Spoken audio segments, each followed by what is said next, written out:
So it's been a while since I've done a story time. I've unfortunately had to take a break from story time for a few months because quite a lot has been going on. From some demotivation to moving into college to working on my own book, quite a lot has been going on. However, I feel that now is the time to come back to story time, and here we are. I might not be as good as I was last year, but I still think I have a little bit left in me. So let's begin.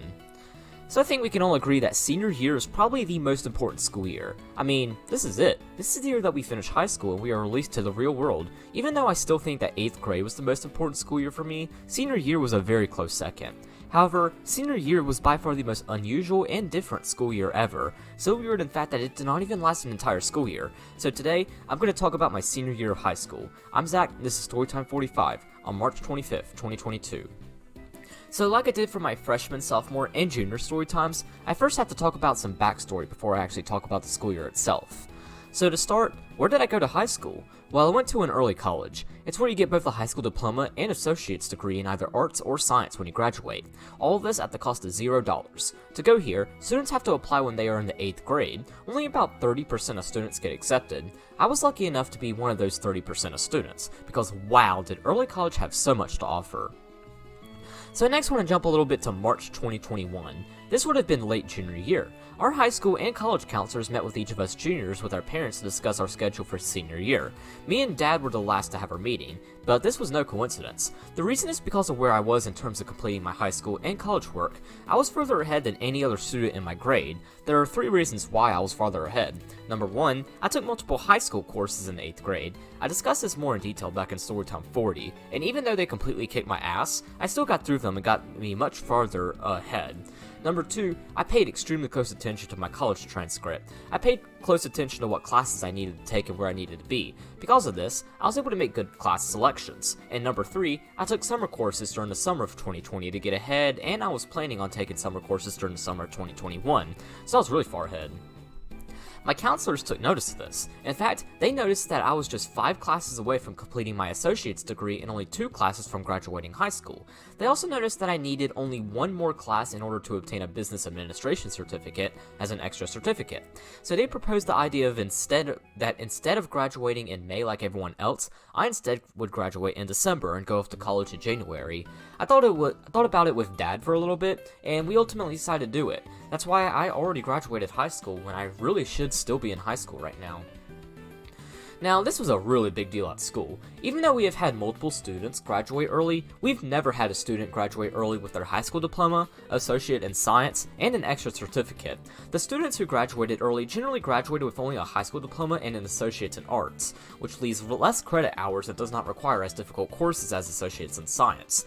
A handful of students graduated with their associates in science early, but never before had a student graduated early with an extra certificate on top of their high school diploma and an associate's degree. So this was a big deal because by agreeing to this proposal, I made early college history.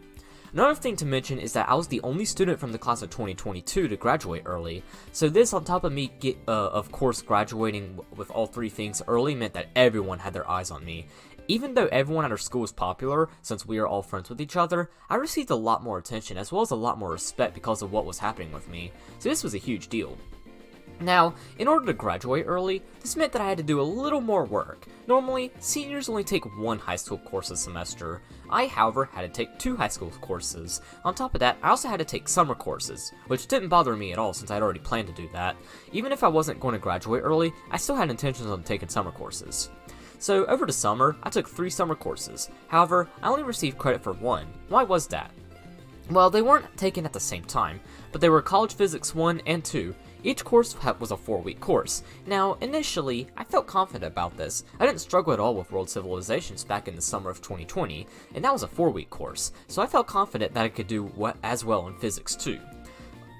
Unfortunately, that was not the case. I feel like our professor made it his goal to make this class as hard as he could. How did he do it?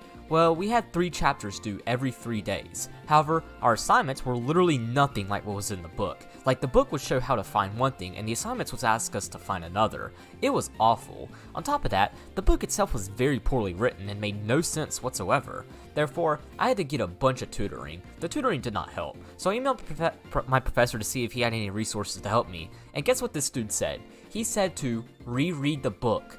Reread the book? How the hell is that supposed to help me when the assignments are completely non-identical to the book?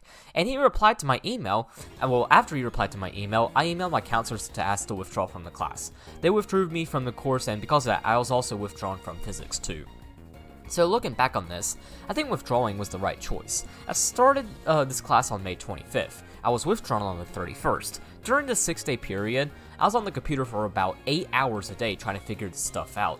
On top of that, I grew extremely irritable and even talked about canceling all of the family trips we had planned that summer so I could work on physics. So after withdrawing, I was actually able to enjoy life and have a really awesome summer. The summer of 2021 was a really good summer. During June and early July, I swam for a summer swim team nearby. This was such a fun experience. Our coach understood that most of us were not dedicated swimmers, we just swam to have fun, so we had a lot of fun.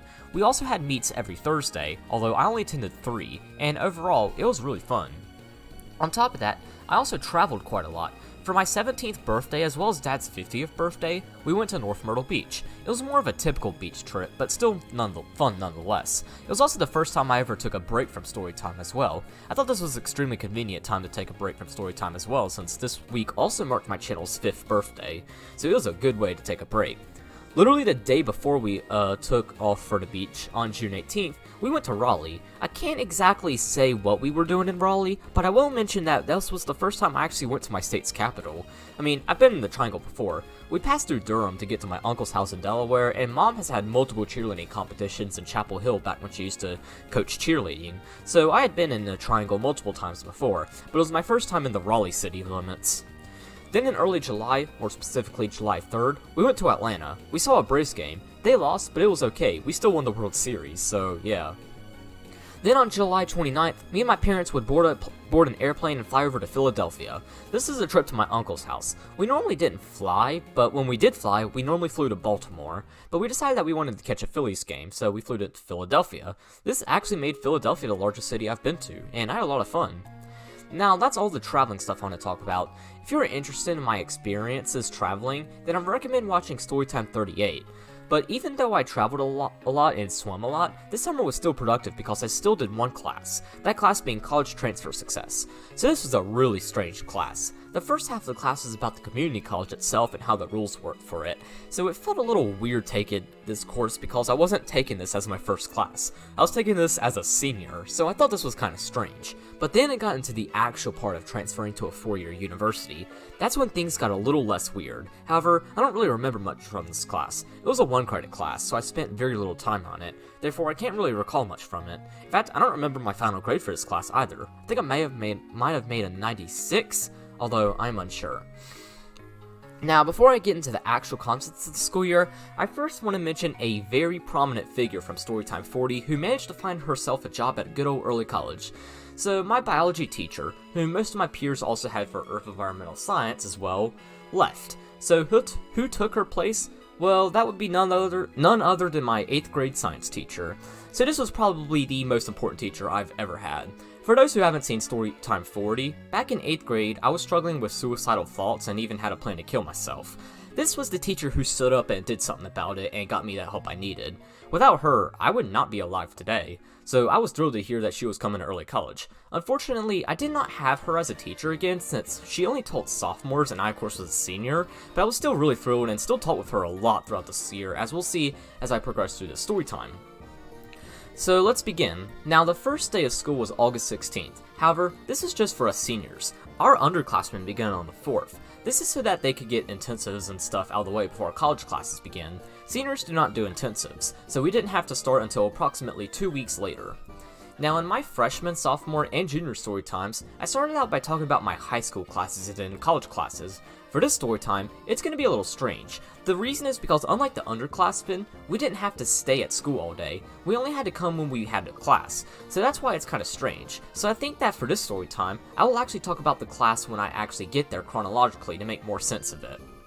So to start, how about we talk about my first high school class, that being British Lit. So the name speaks for itself. It's literature based in Britain. Kinda obvious. Anyways, this class met from 12 to 1:15. On Mondays and Wednesdays, I had nothing before it, so I did not have to leave until 11:45 on those days. By the way, high school classes for seniors only met Monday through Thursday. I'll explain Fridays in a bit. So this class was with our sophomore English teacher, well, World Lit. We were actually her first group of sophomores at early college, if you might remember from Storytime 33. We had her during the 2019 to 2020 school year when all that coronavirus shit went on. By the way, everything was back to normal by the beginning of the school year, so coronavirus won't exactly be talked about very much here. Like, no cohorts, no masks, none of that stuff. None of that anymore. Anyways, she now actually had us for a full class, which was really nice. So this teacher, you might remember as the teacher who had us learn a little thing called STEMS. Well, thankfully, STEMS was only for sophomores. She did not do this with us, which definitely made her class a little easier. Now, while for everyone else, this was generally their first class of the day, this was not the case for me. I had my next high school class after World Lit, that being Civics and Economics. So this was taught by the 9th grade World History teacher. I didn't have him because I took World History back in 8th grade, but I knew him and we were really cool with each other because back in 9th grade, I participated in a club under him. More on that later. Anyways, from what everyone who had him back in World History said, he was a really awesome teacher. And I could tell that. He actually won Teacher of the Year at our school twice in a row. So I knew he was definitely onto something. And sure enough, I was right. He truly was an incredible teacher. Now, the way that this class worked was that he had printed out a set of notes. Each page had 2 slides. One side was our class notes that were taken directly off of our teacher's PowerPoints. The other side was video notes. The videos we watched were Crash Course. Now, Crash Course is really awesome. That is when John Green is the host. When John Green is not the host, then it kinda sucks. We watched most of the Crash Course government and politics videos. Unfortunately, John Green did not host these. Instead, some guy named Craig hosted this series. To put this in the simple terms, John Green is like a 12-can case of Mountain Dews, and Craig is like the Walmart brand version of that. It's not that he was bad by any means, it was just that he wasn't John Green. John Green is what makes Crash Course. He is the secret ingredient to the recipe, so without John Green, you might as well just call this something completely different from Crash Course. But we got through it at least. Now on top of this stuff, we also did multiple projects. Our projects we did through all year revolved around presenting to the class. Even though I am not a very social person, I am really good at presenting at large crowds, so these never really bothered me. In fact, we were actually assigned the project on our first day of class. So for this project, we had to present to the class a country and how their government functions. We also had to talk about a few issues they were facing. The country I did was South Africa, mostly because I just want to talk about its crime. Basically, South Africa looks at places like Detroit and says, "Ha, that's cute." Like, the amount of crime in this country is incredible. So I kind of wanted to present it because I kind of wanted to address the issue it is facing. I'll talk about how the presentation went when I get there. Now, that's all that happened on my first day. It's a rather simple day, only 2 classes. Now, Tuesdays and Thursdays had a little bit more going on. For these days, I had a college course from 9:30 to 10:45. Therefore, I had to wake up a little earlier. This college course was Research in the Disciplines. It was pretty much a part 2 to that Writing and Inquiry class that I took back in the first semester of junior year. However, I'll simply call it English because that's what we always refer to it during the school year. Now, our professor for this course really sucked because it was like she was trying to replicate our sociology professor. You might recall from Storytime 33 that our sociology professor was rather crazy. He claimed that sociology was a serious subject looking for serious students, and also was just an extremely strict professor in general. Well, our English professor was just the same way. She was a no-games type professor. But just like it went for our sociology professor, it ended up completely backfiring against her. In fact, her efforts were counter-effective. One thing that professors like her don't seem to understand is that at early college, everyone is friends with each other. I was friends with all 41 of the other seniors. You can't break our bond. It's impossible. And when you try, it's only going to backfire. And when I mean backfire, I mean us actually becoming less so-called serious students. Outside of her class, we made fun of her all the time, particularly of her catchphrases. Just like our sociology professor, she also had some phrases that she used all the time. Some examples include, "Alright gang, your national park, research takes time, and probably my favorite, when you get to the university." Now, in all honesty, this class should not be called Research in the Disciplines. It instead should be called Research in the National Parks. So our professor really loved national parks. Here on the East Coast, particularly here in Charlotte, we aren't really that big on national parks. The nearest park to us is Congaree National Park, which is over in Columbia, so that's a 2-hour drive. But if you just include I-77 traffic into the mix, then it's like a 3-hour drive. So we really just don't bother with national parks. But our professor is from Phoenix. Apparently, national national parks are a big thing over in Arizona, so she's all about them. Therefore, practically everything we did for this class was based on national parks. National parks themselves can be a fun place to visit, although the only national park I've been to is Great Smoky Mountains. However, actually researching national parks and finding facts about them can be really boring, so that was the issue here. Anyways, this class ended at 10:45, but my next class wasn't until 12. So what did I do during this free period? Well, I was not the only one with a free period. In fact, pretty much every senior who had English also had a free period. So what we did was that we went to the parking lot to hang out. I'll call these the parking lot meetings. These parking lot meetings were absolutely legendary. We did quite possibly the craziest and stupidest shit you could think of. From taking roundabouts faster than cars in the left lane of I-85, to throwing acorns at each other, to even taking apart entire vehicles and putting them back together, we did everything. Like literally whatever you might think, we probably did that in the parking lot. These were always really fun. Now, one thing we did a lot was get food. The place we got food at the most was Chick-fil-A. There's a mall really close to our campus, so we just drove over to the mall and got Chick-fil-A quite often. So that's what me and my friends did on this particular day. Now, this particular day involved five of us. It involved Lucas, who you may remember as the kid who I met while waiting to go rock climbing back in freshman year. Logan, who was the dude I worked on the 60s playlist for American history back in junior year. Peter, who was one of the sides of the World War of 214 back in sophomore year, and Will, whom I don't think I've introduced in Storytime. Will is one crazy-ass dude, but his craziness is what makes him so cool. However, only me and Lucas drove, so how it worked was that Lucas, Logan, and Will drove in Lucas's car, while Peter rode in my truck. Peter was actually the fourth person not in my family to ride in my truck. Two of those before him were my sister's friends, whom I was responsible for taking home, and the other was Aki, a close friend of mine who I drove to swim practice every day. Throughout the drive, me and Peter just joked around. We followed Lucas and made some gestures to him and the others. After a short trip, we arrived at Chick-fil-A. Now, ordering our food was absolutely comedical.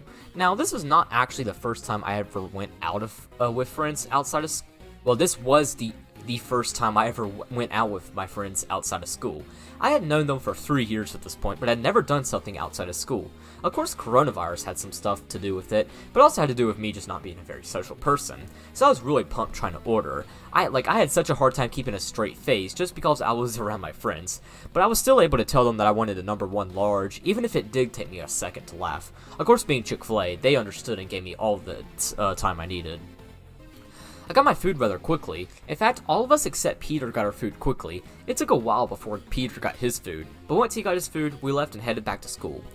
Now, we decided to eat in the cafeteria. It appeared that no underclassmen ate lunch during this time, so we all hung out at the table and ate. Lucas also brought his gas mask for whatever reason, so we all took turns putting it on, and oh boy, this thing looked ridiculous on all of us, but it was still really funny, especially when I put it on and Lucas took a picture. I still have that picture. In fact, most pictures I took of my friends during senior year, I still have. I use these pictures to help write the story time, as they help me remember better. The rest of the day at school was pretty normal. However, that night was when I realized that senior year was not going to be as laid back as junior year. So Mom really wanted me to get a job for the longest time. I never wanted to get a job. For one, I didn't know how to get a job, and two, I wanted to just focus on school and YouTube full time. But at this point, Mom forced me to get a job, so she forced me to fill out an application. I did it.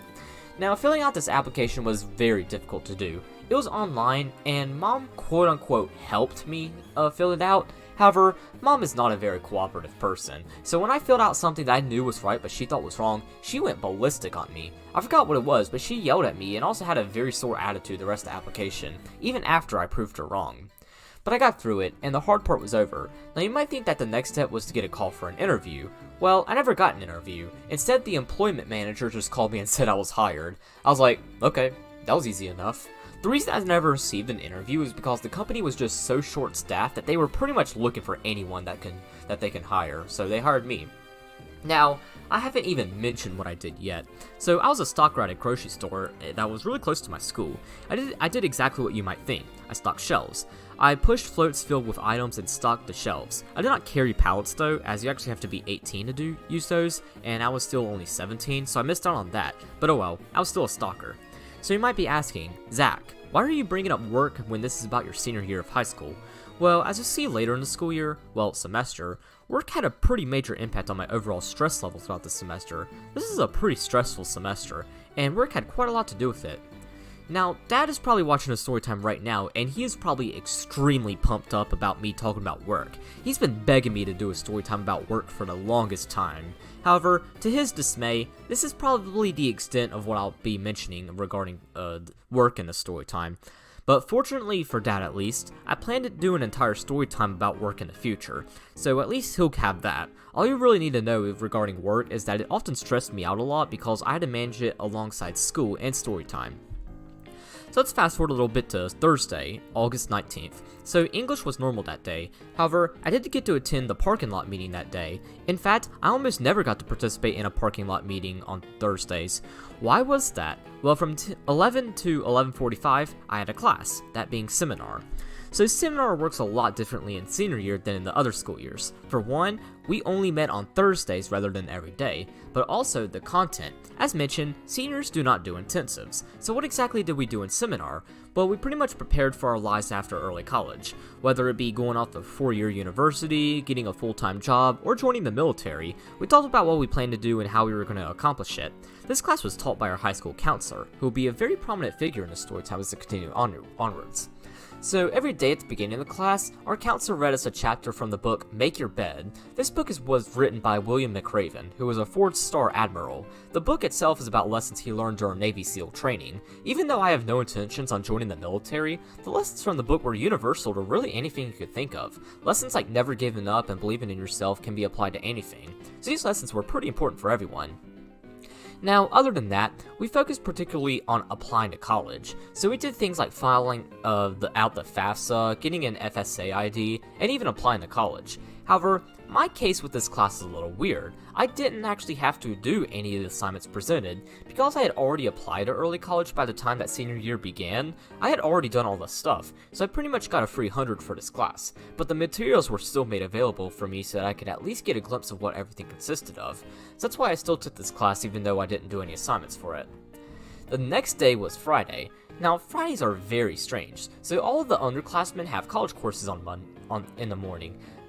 Because of that, us seniors do not have any high school classes on Friday. We may have college courses, but a large majority of us didn't have any, so we actually did not have to go to school on Fridays. However, I still went to school on Fridays. Why? Well, if you saw Storytime 30, you might recall that at the end of the day, we did a thing called clubs. We chose our club and we basically had fun. I was a part of a club called Quiz Bowl. This is a game where 2 teams compete against each other by answering trivia questions. I really loved this as a freshman, even though I got my ass kicked every Friday since I didn't know as much as the upperclassmen. But now as a senior, I decided that I wanted to go back and relive the good old days. So I participated in Quiz Bowl every Friday. Even though I was the only senior, I was still extremely welcomed in the class and became friends with everyone practically instantly. On top of that, I knew a lot more than I did as a freshman. So because of that, every single time, the team I was on would be the team that won. However, the scores were pretty often very close, so these were always very exciting. Now after that, our school did a thing called Closing Circle. So something I failed to discuss in Storytime 30 and 33 is that each Friday, we did a thing called Closing Circle, where the entire school would gather around a circle and announce things. The teachers would be in the middle announcing stuff. After announcements were up, we did a thing called a spirit read, where a teacher or student would read something, and then it was time to go home. Now, although I failed to discuss this in Storytime 30 and 33, I didn't really need to. Closing Circle was rather insignificant during these 2 years, and we didn't have Closing Circle in junior year because of coronavirus. But the reason Closing Circle was memorable in senior year actually had to do with my 8th grade science teacher.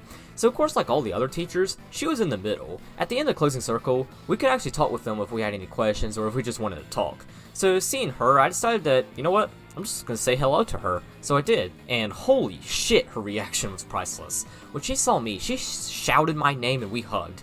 We then talked a little bit about how things had been. After all, it had now been about 3.5 years since all that crazy stuff from Storytime 40 went down.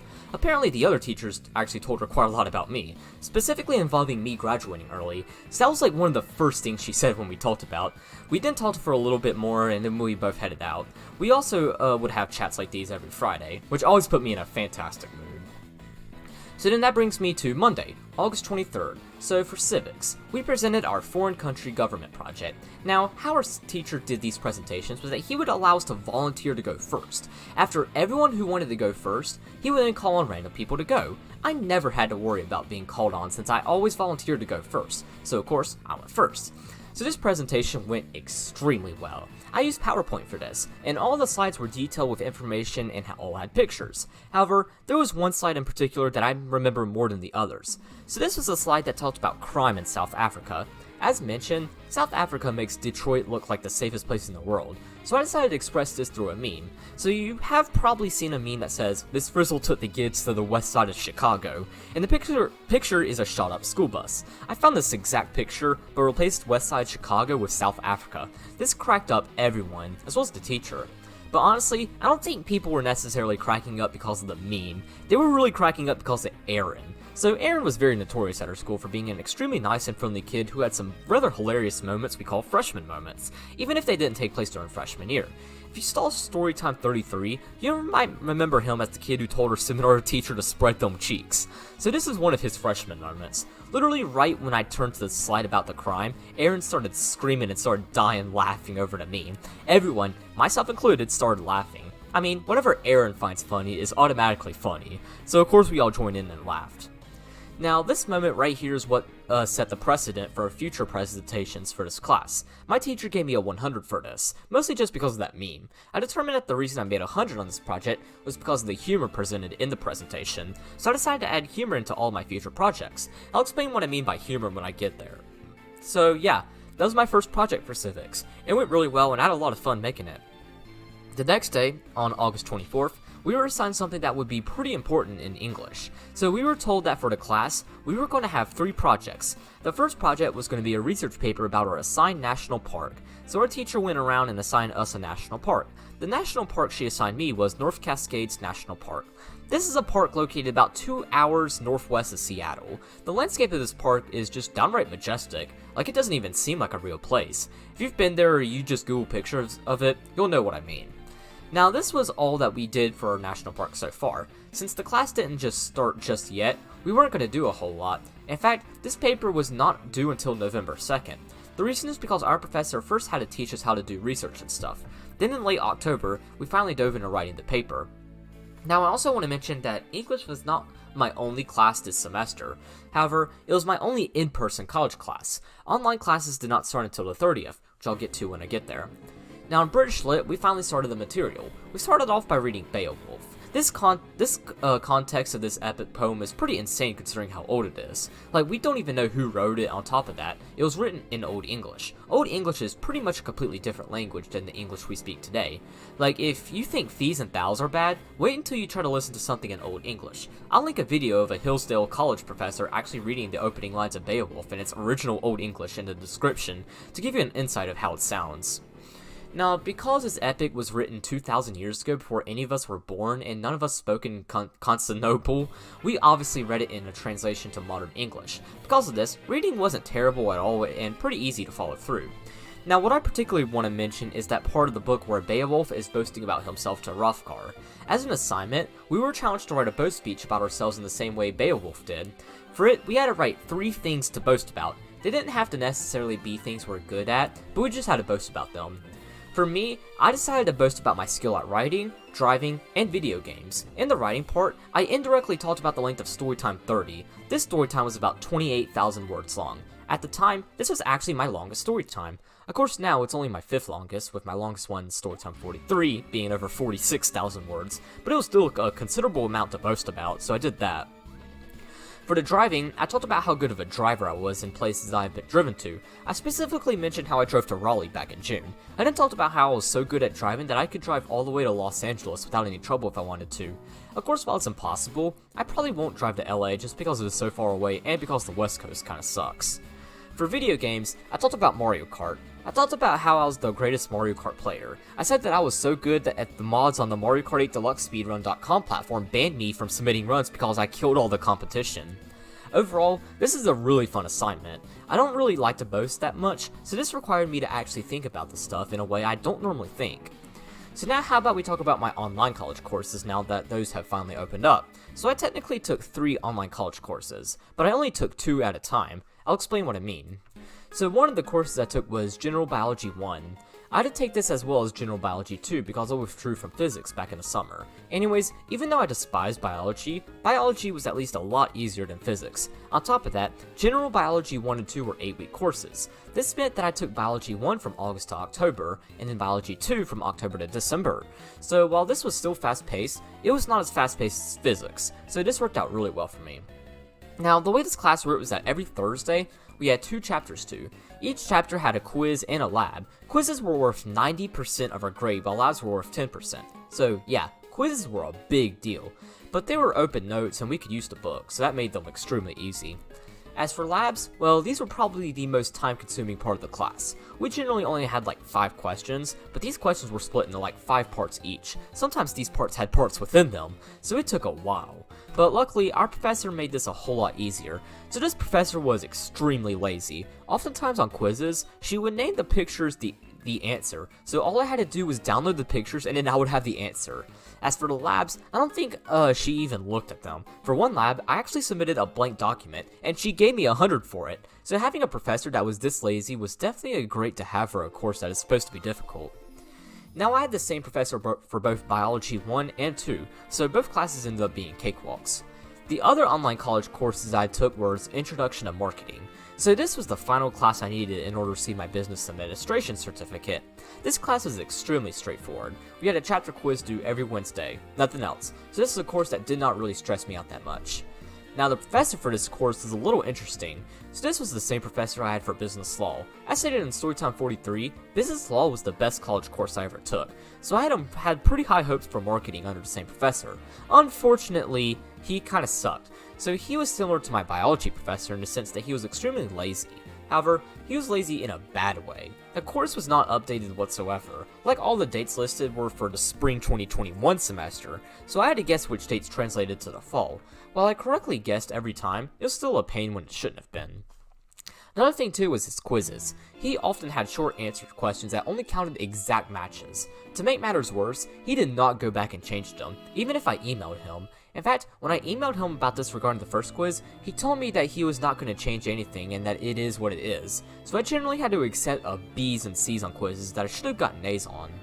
So yeah, so at this point, other than Biology 2, I had all of my classes in place. That pretty much wraps up the entire month of August. Let's move on to September. So September 2021 was a rather interesting month. It wasn't good, but it wasn't bad. It was a pretty mediocre month overall. To start, let's talk about British Lit. So something to note about this class is that this class went by very quickly. Like, we read our stuff pretty quickly, so by September, we were already done with Beowulf. When we finished Beowulf, we started a project involving heroes. Of course, Beowulf would be considered a hero in the epic. He killed Grendel, Grendel's mother, and a big-ass dragon. So we were kind of going to apply this to a project. How it worked was that we were assigned a war hero. We didn't have to do a research on them and talk about what they did and why they might be considered a war hero and make a digital poster of them. I forgot who I did, but it was this woman who flew planes in World War II and in the Korean War. She also started some school for female pilots or something. I don't really remember this all that much. Something to note is that unlike my previous school years, I no longer have my Google Drive to locate these things. Since my school account was deleted after I graduated, I only preserved a limited amount of stuff, so I have to completely rely on my memory for these things. Now, if my memory is correct, I believe I made a 98 on this project. It wasn't anything too special, it was a pretty easy and mundane project in general, so this is an easy A. That meant that now, we could move on to our next piece of literature. So the next thing we read was the Canterbury Tales. So this is a very strange but fascinating piece. There are 22 characters in this piece. Each character was supposed to have a prologue and a story to share. Because of that, this piece had over 17,000 lines. 17,000! This is estimated to be around 150,000 words. To make things even more incredible, this piece was written in couplets, which are pairs of 2 lines that both rhyme. And they have 10 syllables. Yeah, that is wow. That's just incredible. In fact, it should have been a lot longer, but the author, Geoffrey Chaucer, died before he could finish it. But still, that's really impressive. Now, it should be very glaring that we did not read the entire thing. I mean, 150,000 words translates to about 600 pages. Like, at this point, we might as well be reading a Harry Potter book. So instead, we only read the prologue and one of the stories, but I forgot which character story we read. That made this a little bit easier to read. Now, we also had a project regarding this piece. So with our table, we had to create our own version of this. The name our teacher gave this project was the Early College High School Tales. Each of us were required to write a prologue in the style of the Canterbury Tales. I was at a table with Lucas and Jackson. If you saw Storytime 33, you might remember Jackson as the dude who almost threw his phone out of the bus over Geometry Dash, as well as the dude who found the cum water fountain. So we worked on this together. Now, we decided that we were going to write about cars. Jackson does not have his own car, so he had to use his parents' car. I let Lucas write the prologue before each of our cars had their prologue, and I've got to say, that was by far one of the greatest decisions I think I've ever made. Just take a listen to this. To Atlanta, 3 cars are going to see some fish, big and small, red and blue. They have been on 85 for 2 hours, claimed they were thirsty. Those drinks are ours. They chose 7-Eleven, yes they did. They went to pay, but they stole so they hid. They stole the cashier, took him hostage. They said, we aren't going to college. The man said, welp, help. We said no. This is the plan we chose to show. Yeah, if that doesn't scream Atlanta, I don't know what else. Driving to Atlanta from Charlotte via I-85 is definitely an Atlanta thing, but you also got the Georgia Aquarium, the so-called plan, and probably the most Atlanta thing possible, taking a cashier hostage over a 7-Eleven drink. Yeah, I think Lucas knew damn well what he was doing, and I love it. We were then split off and talked about our individual cars. So I drive a truck. I'm gonna keep the model private, but I will mention that it was assembled in 1997, so it's a pretty old truck. It was my grandfather's truck after all, and he died back in 2016, so I've been driving it around for him. Anyways, like the Hero Project, I don't have any surviving evidence in my prologue. I did have a picture of what Lucas wrote, but other than that, I didn't have any surviving documents about the stuff, so I can't exactly describe much, but from what I remember, I talked about places my truck had been, which is a little interesting. I specifically mentioned the cities of Washington, D.C. and Nashville. Even though I've been to both of those cities, I have never driven my truck in those cities. In fact, the only 2 large cities I've even driven my truck in are Charlotte and Columbia, as well as to some extent Asheville. So I'm not sure why I mentioned DC and Nashville, but I mean, nobody knew that, so I got away with it. Now, even though actually writing the poems for this project were fun, this was such an awful project to do. A lot of that had to do with our teacher's planning. So our teacher is notable at our school for being an extremely strict grader. So you could categorize each of the teachers at early college based on how strict or how loose they are. My freshman and junior English teacher would be an extreme example of a loose grader.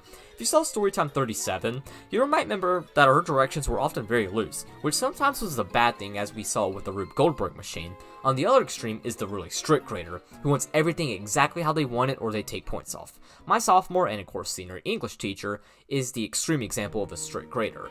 If something is not exactly how she wants it, she takes off points. This can also be a bad thing because it removes creativity and causes a lack of diversity in projects, which defeats the purpose of expeditionary learning.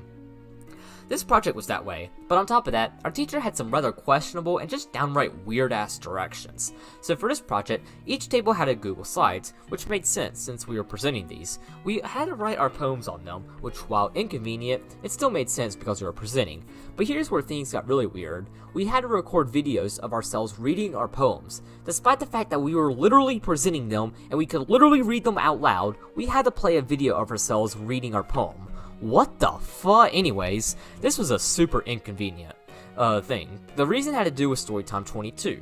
Now you might be wondering, Zach, what does Storytime 22 have to do with this? Well, if you saw Storytime 44 or were around during this time, you might recall that I had a lot of difficulty recording Storytime 2022. Before it, I used to record story times with my phone. However, starting around this time, my phone for whatever reason got a bug where it would not record full videos with my mic on, but rather just be clips of the full video. On top of that, whenever I tried to record, my phone would just not pick up any video at all. So, any noise at all. This happened when I beat Jawbreaker in Geometry Dash back in February of 2021. My recording got bugged and so the video had no volume. I got a few accusations of hacking, although I have successfully proven all of them false, particularly when I beat an even harder level, 9 Circles, back in December. Then I got this bug when I tried to record Storytime 22. After 5 attempts, I was finally able to record it, although it required me to start live streaming my Storytimes, so recording them from my computer rather than my phone. So I tried to record myself reading my poem off my phone. It did not go well. It only recorded like half my poem, which I did not see until presenting. When it cut off, me and the entire class were confused, so I decided to just step in and reread the rest of my poem in front of the class, which worked out even better than the video. So why our teacher had us record videos when she could have easily had us read them out, I have absolutely no idea. I'm not too sure what grade I made on this, although I want to think it was a low A, so I'll just say that I made a low A on this project. Now, as for why I didn't livestream myself recording this poem, well, the poem had a little bit of personal information, so I did not stream myself reading it for privacy reasons. Moving on to British Lit, let's talk a little bit about civics. So for a project, we had to do a presentation on the legislative branch. According to our teacher, this is going to be the most boring project for the simple fact that there isn't really much to differentiate, which he was right. This was pretty boring. It was pretty much the same information over and over. Now for my project, I did what most people did and created a PowerPoint presentation. For it, I included facts about the legislative branch, what they do, and how they work, and probably the most boring part of the entire class, how a bill becomes a law. I also had to include facts about Virginia Fox, who represents District 5, which is the district I live in. I also had to include facts about Tom Tillis and Richard Burr, who are the two senators from North Carolina. After that, it got a little personal. I actually had to answer if I would like to be a representative. This was my humorous part of the presentation. I just simply had the word no with the background being of Kanye West staring. I got quite a lot of laughs from this, including from the teacher. But other than that, it was a rather boring presentation. Still made 100 on it though, so all is good. Also, something to note, Kanye West staring is going to be pretty prevalent in all of my civics projects. So I just want to go ahead and mention that since that'll be mentioned in almost every other civics project I talk about. We also did another project in civics. So for this project, we were assigned an amendment and we had to present it to the class. However, there was a catch. We could not do a PowerPoint presentation, so we actually had to think critically about how we were going to present these. What I decided to do was create a crash course-like presentation where I read off a script and described material. My assigned amendment was the 14th Amendment, which granted equal protections for everyone and made it so that laws apply equally. So I did it, and wow, this was a pretty hilarious skit. From me rolling around the room like John Green to playing America theme to even getting a shoe thrown at me, this is a really funny skit. By the way, the shoe thrown was actually a scripted part. My friend was supposed to throw a shoe at my head, but she missed and hit my Chromebook instead. Luckily, my Chromebook wasn't damaged, so I was able to continue on. The class overall loved it, and so did our teacher, who gave me 100. So now let's move on to English. So throughout the month of September, we just talked about the research and finding sources for our paper. We did not have to submit our research paper about our national park till November, so we had plenty of time. One thing we did at the very end of the month was the midterm exam. Now this is not your typical midterm where you answer a gazillion questions in an hour. No, it was a take-home exam where we had to answer 10 questions in an essay format. Well, not entirely essay format, we just had to have our answers be between 8 to 10 sentences. So pretty much essay format. As a writer, this is a really easy exam. On top of that, I also impressed my professor with it, as she gave me 105 on it because it was so good. This will not be the last time she would do this, which we'll see much later on in the story time. Also in English, something pretty hilarious happened to Will. So this class took place in the same classroom I took Intro to Computers back in freshman year and Quantitative Literacy back in sophomore year. This class is in the computer lab. So these classes have USB ports to plug your phone in. That's what Will did. However, Will kinda got his charger stuck. Like, as hard as he tried to pull it out, his charger just stayed in the computer. I tried to help him out, but my help was useless. We ultimately had to get the campus technology support to help us remove the charger from the computer. They were successful and got the charger out, and this was really funny though. But if this was to happen to anyone, it sure enough was going to be Will, so I mean, I kind of expected this. So that brings me to October. October 2021 was a really fun month. To start, I want to talk about the weekend of October 8th. So, Monday, October 11th, was the day we had off school. Therefore, my parents decided that they wanted to take a vacation during this time. They rented out the beach house we normally rent in North Myrtle Beach from Thursday, October 7th to Monday, October 11th. Initially, the plan was for me to take off work on October 8th and 10th. However, after talking with my parents some, I was able to talk them into letting me stay home and work those 2 days instead. I did this not really to work, but more because I didn't want to go to the beach. But mom and dad agreed to let me stay at home, and so they as well as my sister left on the 7th while I stayed put. So you might be thinking, Zach, you missed out on not only a beach trip, but also missing a day of school. What were you thinking? Well, I'll be real with you. I had more fun this weekend than I think my parents and sister had at the beach. Having the entire house to myself felt extremely nice. Mom and dad agreed to pay for one fast food meal every day, so I had that. On top of that, they also had a bunch of food prepared for me so I didn't have to operate the oven. And of course, just being home alone meant that I could do pretty much anything I wanted to, such as blasting Fall Out Boy at full volume or staying up for 110 hours straight. Yes, I actually stayed up for 110 hours straight. Was it worth it? Hell yeah it was. I enjoyed every bit of it. Now, that Friday, I should have gone to school for clubs, but I decided to just skip that day. The reason was because I got KFC at like 2:15, and KFC is in the opposite direction as school is, so I decided to skip that day, but I still went to work that day, and I also worked the 10th as well. Ultimately, I had a blast. Didn't throw any parties or anything, but I still had a lot of fun. Now, I also want to mention because I became a pretty big meme amongst my friends at school because of how much hours I stayed up. Literally everyone was wondering how in the world I was not dead. After all, 110 hours is equal to approximately 4.5 days. So they want to know the secret of how I managed to stay up for that long. My secret? Dr. Pepper. I drank a ton of Dr. Pepper during these 110 hours, so that explains things. So back to academics, in British Lit, we moved on and read Macbeth. Well, actually we watched Macbeth. We watched the 1971 dub that was directed by Roman Polanski. John Finch played Macbeth. We had the play script in front of us, so we followed along. Now, the reason we watched the movie was because of time. However, before we actually watched the movie, we first did something fun with the first scene, so our teacher really wanted us to act out the scene for this first scene. So she got about half of the class to go outside. I was not part of this half, so me and the rest of the class just hung out. One of those that hung out with us was Peter. He was just chilling at his table. However, that was when our teacher came in and said, "I need one more." Immediately, everyone stood silent. But then one of my friends said, "Peter wants to," and that was when our teacher said, "Peter, come on over, I need some help." We all just started laughing. Poor old Peter had to help act out a scene. But at least the finishing product was absolutely hilarious. So once everyone was done with their parts, they went back into the classroom and got in front of the class. The blinds were shut in order to replicate the horror-like theme the first scene of Macbeth gives with the three witches chanting some crazy gibberish. For the three witches, we had two girls and a guy read from the book. But they were not the star of the show. The star was Peter. Peter was tasked with holding two phones with their flashlight on and waving around in order to replicate lightning. He also made some pew pew noises in order to replicate thunder. Everyone was laughing over this. In fact, the witches couldn't even read their parts with a straight face because they were laughing so much. It was so sad, but yet it was so hilarious at the same time. I have no idea how we managed to finish the scene, but we did it. Then for the remainder of the play, we watched the movie. Now, of course, being a Shakespeare play, I had practically no idea what it was saying. Like, I don't know about y'all, but I don't understand Shakespearean English at all. So for these questions, I often had to rely on the internet. Luckily, it seems like our teacher got these questions off the internet, so I was able to find the answers to them pretty easily. I then put the answers into my own words. Even though I didn't have to do this, since the questions were graded based on participation and not accuracy, I still did not feel comfortable trying to interpret a Shakespeare writing, so I just let the internet do it for me. Now, alongside this, we also had a project. This project was a poem, as we also read some of Shakespeare's sonnets after watching Macbeth. For this, we had to write a Shakespearean sonnet with some artwork in the background of it.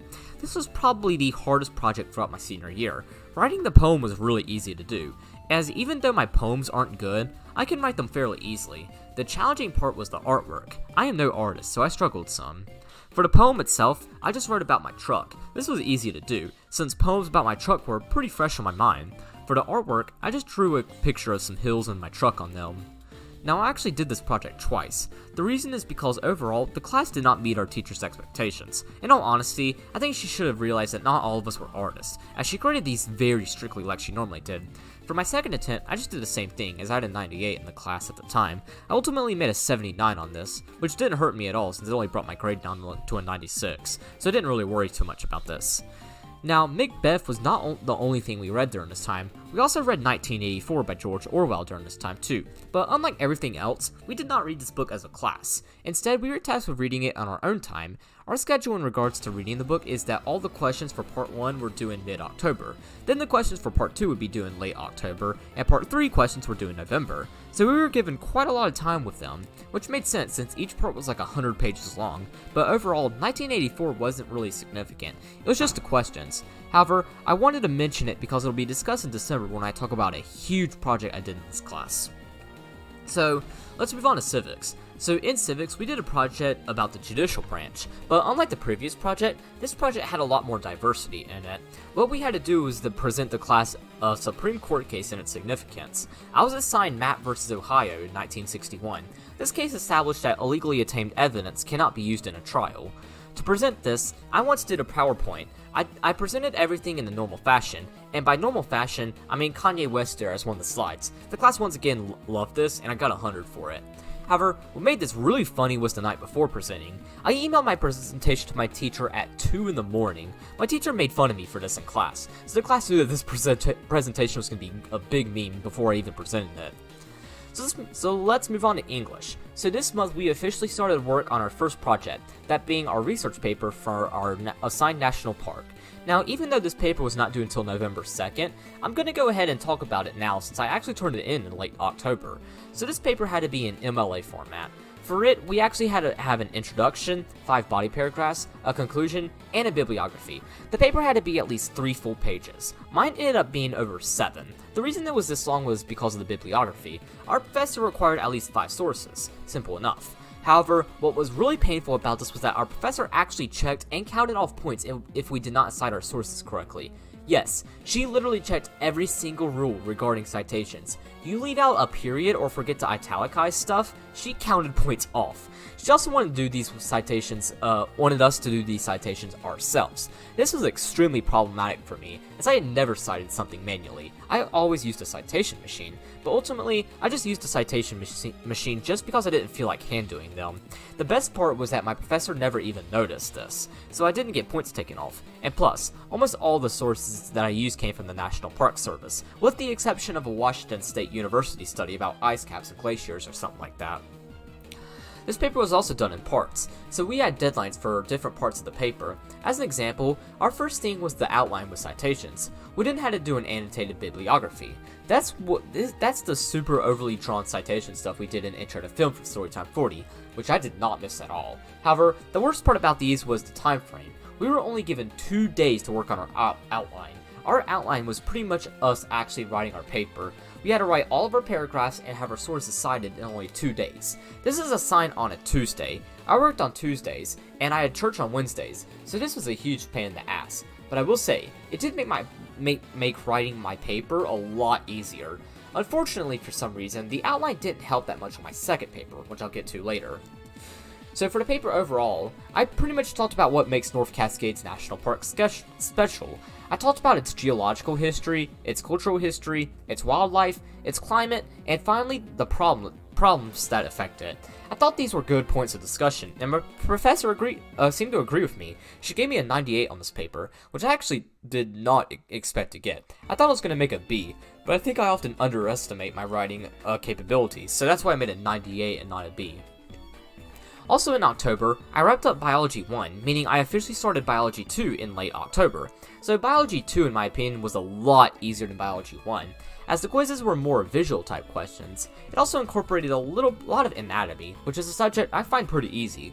So this Biology was a lot easier. It was also by the same professor in the same format, so it was a piece of cake. Now, I also want to bring up marketing. So we took our midterm exam this month. It was a 100 question test about all the material we had discussed up to that point. This test actually came to me as a surprise. I didn't see it coming until the day it was due.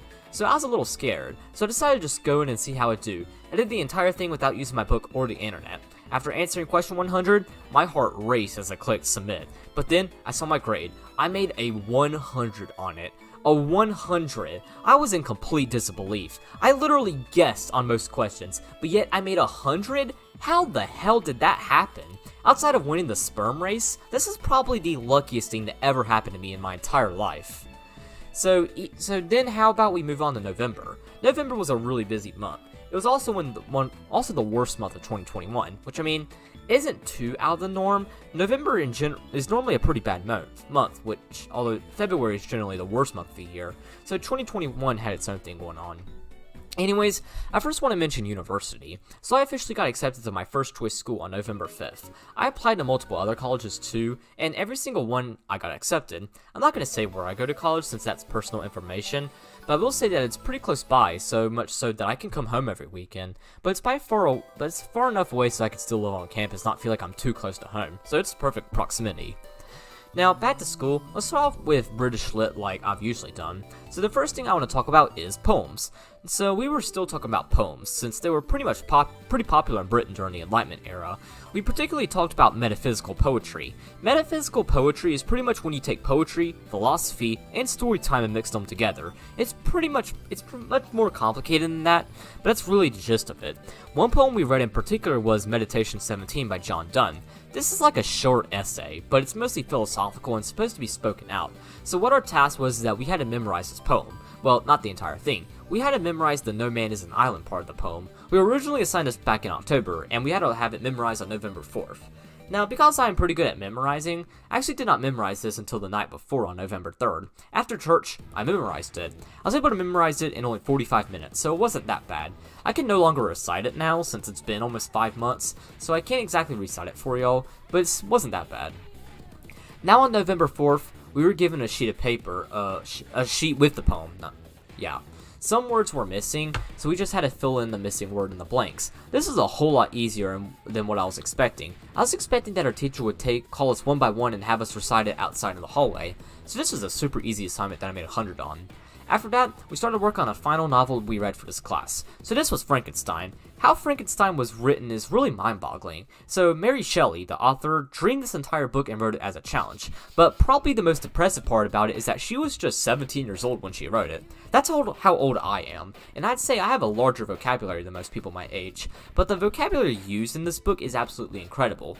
Many of the words I didn't even know, and I couldn't even use context clues or anything because of how complex they were. So this was definitely a tough book. But it wasn't as hard as I thought it would be. The book was written so well that even though there were a gazillion words I didn't know, I still knew what was going on. So this was not as bad as I thought, but still challenged me considerably. Now, this book was extremely significant to me. The reason is because not only was this the last novel I read for school, but our final set of questions was the last assignment I turned in for high school. I'll explain when we get there in December. Now, this book, of course, came a project. This project was actually done in December, but I'm going to go ahead and mention it because I want to devote all of British Lit to one particular project that defined my entire experience at early college for December. So for this project, we had to get 2 magazines. With these magazines, we had to cut out facial parts, so hair, eyes, noses, mouths, and ears. With these, we had to try to create someone with them. This was supposed to represent how Victor created the monster and how obnoxious the monster looked. Overall, this is a pretty forgettable project. I did it in like 2 days, so that explains things. I believe I still received 100 for this, although I do not remember my grade exactly. Moving on to civics, let's talk about a group project I did. So if you know anything about the government, you know it is extremely corrupt and should not be trusted at all. Pretty much everyone in Congress is only there for money and power, and most of them have been there for far longer than I have even been alive. So for this project, we had to find 3 things wrong with the government and propose solutions to them. They could be as possible or impossible as we'd like, with the only rule is that we could not change the type of government or abolish the electoral college. So we couldn't like try to establish a dictatorship or something like that. Now, this was a 3-person project because it involved 3 parts, since we had 3 problems to identify. One part was the opening statement, where one group member would give a State of the Union styled speech to the class. The second part was a poster, where a group member created a poster and described it. The final part was the presentation, where a group member created a PowerPoint and shared it. I worked on this project with Logan and Eli, who is a friend I haven't mentioned in Storytime. Eli did the opening statement, Logan created the poster, and I did the PowerPoint. So the 3 issues we came up with were unlimited terms, political party polarization, and gerrymandering, which was the issue we discussed the most. Now, about 2/3 of our project kinda sucked. Eli's opening statement was less than 30 seconds long, and Logan was late with his poster. However, I was ready with my PowerPoint, so literally after just a minute of them presenting their stuff, I took the stage and presented for about 5 minutes. I talked about each of the issues. For the political party polarization, my solution was to just abolish political parties, since the 2-party system is an absolute monstrosity. For the unlimited term limits, my solution was rather simple: enact term limits, 2 terms for the House and only 1 term for the Senate. Then for gerrymandering, this is the part where I included the typical Kanye West stare, although I also included the funny picture of Logan as well. For it, I proposed that the districts be drawn by a computer that takes into account population. Overall, this is a very successful project, and we all made a 100 on it. Also in civics, we started our economics part of the class. So technically, I could just call it economics for now, but I'm just going to stick with calling it civics in order to not cause confusion. We had one project regarding our economics part, which I'll discuss in December. So let's talk about a little bit about English. So now that we finished our project, we could move on to our second one. This second one was another paper. This time, we had to compare and contrast two national parks. One of our parks was the one we did our first paper on, so the other she randomly assigned to us individually. So since I had North Cascades National Park as the park I did my first research paper on, she assigned me to compare it with Bryce Canyon National Park for this paper. So I had to compare and contrast these two national parks in one paper. But on top of that, this paper was also going to be formatted differently. For this paper, we had to use APA. APA is a lot different from MLA, as APA involves having a title page, an abstract, the text, and citations, so there was a little more that we had to do, on top of talking about two national parks. Now, we were given a lot less time to write this paper than the first because we already knew how to do research and other bullshit that goes on with writing research papers. That's why we were given only 4 weeks to write this paper, as it was due on November 30th. So, I spent a ton of time on this paper. I mean, I had to. Our professor required a minimum of 5 full pages on this. But like the first paper, my paper was much longer than this. My paper ended up being a total of 15 pages. Now, 15 pages to me is very little thanks to Storytime. After all, my longest Storytime exceeded over 100 pages. But 15 pages of professionally written text with citations is tricky. My text ended up being about 7 pages long. My title page and abstract each took up 1 page, leaving 6 for my bibliography. The bibliography was this big because I used a total of 37 sources. Yeah, 37. We were only required to have 10. The reason I had 37 was because our professor required each individual subpage to be used. The vast majority of the sources I used came from the National Park Service, so I had to cite each individual source for each subpage I used. This was a huge pain in the ass, as I also had to list them in alphabetical order as well. On top of that, my professor wanted us to do these citations manually. Just like the first paper, I said screw this and use the citation machine instead, which she did not take notice of and just gave just like for the first paper. Now, this paper was a big pain in the ass to write. The reason is because our Thanksgiving break was from November 24th to 26th. Our final part, which was our annotated bibliography, was due on Tuesday, November 23rd. Our paper was due the day we got back from Thanksgiving break, so our professor pretty much assigned us this paper over Thanksgiving break. That's such a dick move. Like, my family from Delaware came over and stayed with us that week, so it was just such an obnoxious and downright petty decision to sign this over Thanksgiving break. Now, because of that, I stayed up to around 3 a.m. every single night during Thanksgiving break to work on it. It was such a huge pain in the ass, but I got it done on Saturday night. Well, Sunday morning. I then submitted that bad boy and breathed a huge sigh of relief. Finally, it's over, I said. The best part is that this hard work paid off. I ended up getting another 98 on this paper. I only missed 2 points because I made a mistake regarding the format, but this paper was successful and I was relieved to have that off my shoulders. But that isn't to say that November was all work. There's also a lot of fun moments. 2 of them involved my friends in the parking lot meetings. So firstly, I want to mention Lucas and Will. So some of our friends ordered pizza, so they needed to get pizza, so I offered to pick it up for them, which they let me do. However, I wasn't the only one who went to pick it up. Lucas and Will joined me. Lucas sat in the passenger side to give directions while Will sat in the back, being Will. And oh my god, this was a pretty hilarious trip. So we were on a main road, and there was a state trooper behind us. Literally, Will opened my back window and shouted, "Help!" But by the grace of God, that state trooper did not notice Will. I was so relieved because I would have had a lot of explaining to do. Now, we eventually got the pizza and brought it back. We handed the pizza to our friends and they all gave their money to Eli, who paid for the pizza. I was the only one who did not have to fork in any money, as Eli allowed me to get a free slice because I picked it up. Now for the second one, I want to talk about riding with some friends. So we decided to go get McDonald's, particularly because everyone wanted a McRib, so we rode over with our friend Blake. Blake drove his car, Lucas was in the passenger seat, and then Martin, who was actually the kid who shouted, "Well boys, we reached Blowing Cock" on our Blowing Rock intensive from sophomore year, Peter, and I squeezed in the back. Now this ride was both fun and daunting at the same time. Of course, being around my friends was really fun, but the daunting part was the vapes. So Martin and Peter vaped on this ride. Both of them were 18 years old, so yes, it was legal. Now, I had never been around someone who vaped before, so I got to experience secondhand vape, and oh god, it was awful. It was as if my lungs caught on fire. I was coughing quite a lot, and it was overall pretty gruesome. At least they stopped once we got our McDonald's. Funnily enough, nobody ordered a McRib, which I thought was interesting.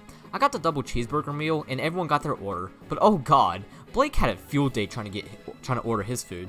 So Blake really wanted a basket of fries, but he could not say a basket of fries with a straight face. He was dying laughing trying to order that.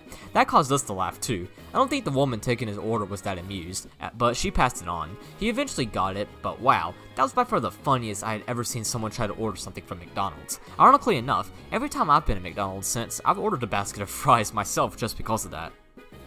When we got our food, I paid for everyone else's food, and we parted and ate. However, maybe putting Lucas in the passenger seat was a mistake, so Lucas decided that he wanted to play some music. Lucas is a big fan of Slipknot, so I was expecting him to play some Slipknot, but instead, this man pulled up Clash Royale and played Clash Royale music. The music was on full volume, so literally everyone, even remotely close to McDonald's, heard hee hee hee haw. We eventually got Lucas to turn it off, but, I mean, at least it was pretty funny.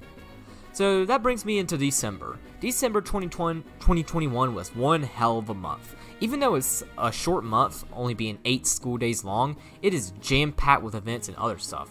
So I have a lot to talk about.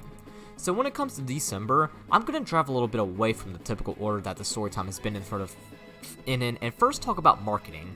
Not a class that I've talked about a whole lot, but I want to mention it because it became pretty prominent the last 2 weeks. There are 2 reasons for that. The first reason is because of a project. So in marketing, we had a semester-long project that involved us creating a marketing plan for a possible business. We had to create, we had to have both an 8-page paper and a 15-slide PowerPoint. Now, even though 8 pages is like nothing to me, it's a lot for most others. So that's why this is a group project. We were in groups of 4. Our professor gave each of us each other's phone number and email at the beginning of the semester, so we could get to work there. However, me and my group did not start until much later into the semester. The reason is simply because we didn't need to. The project was due on December 2nd, so we had plenty of time.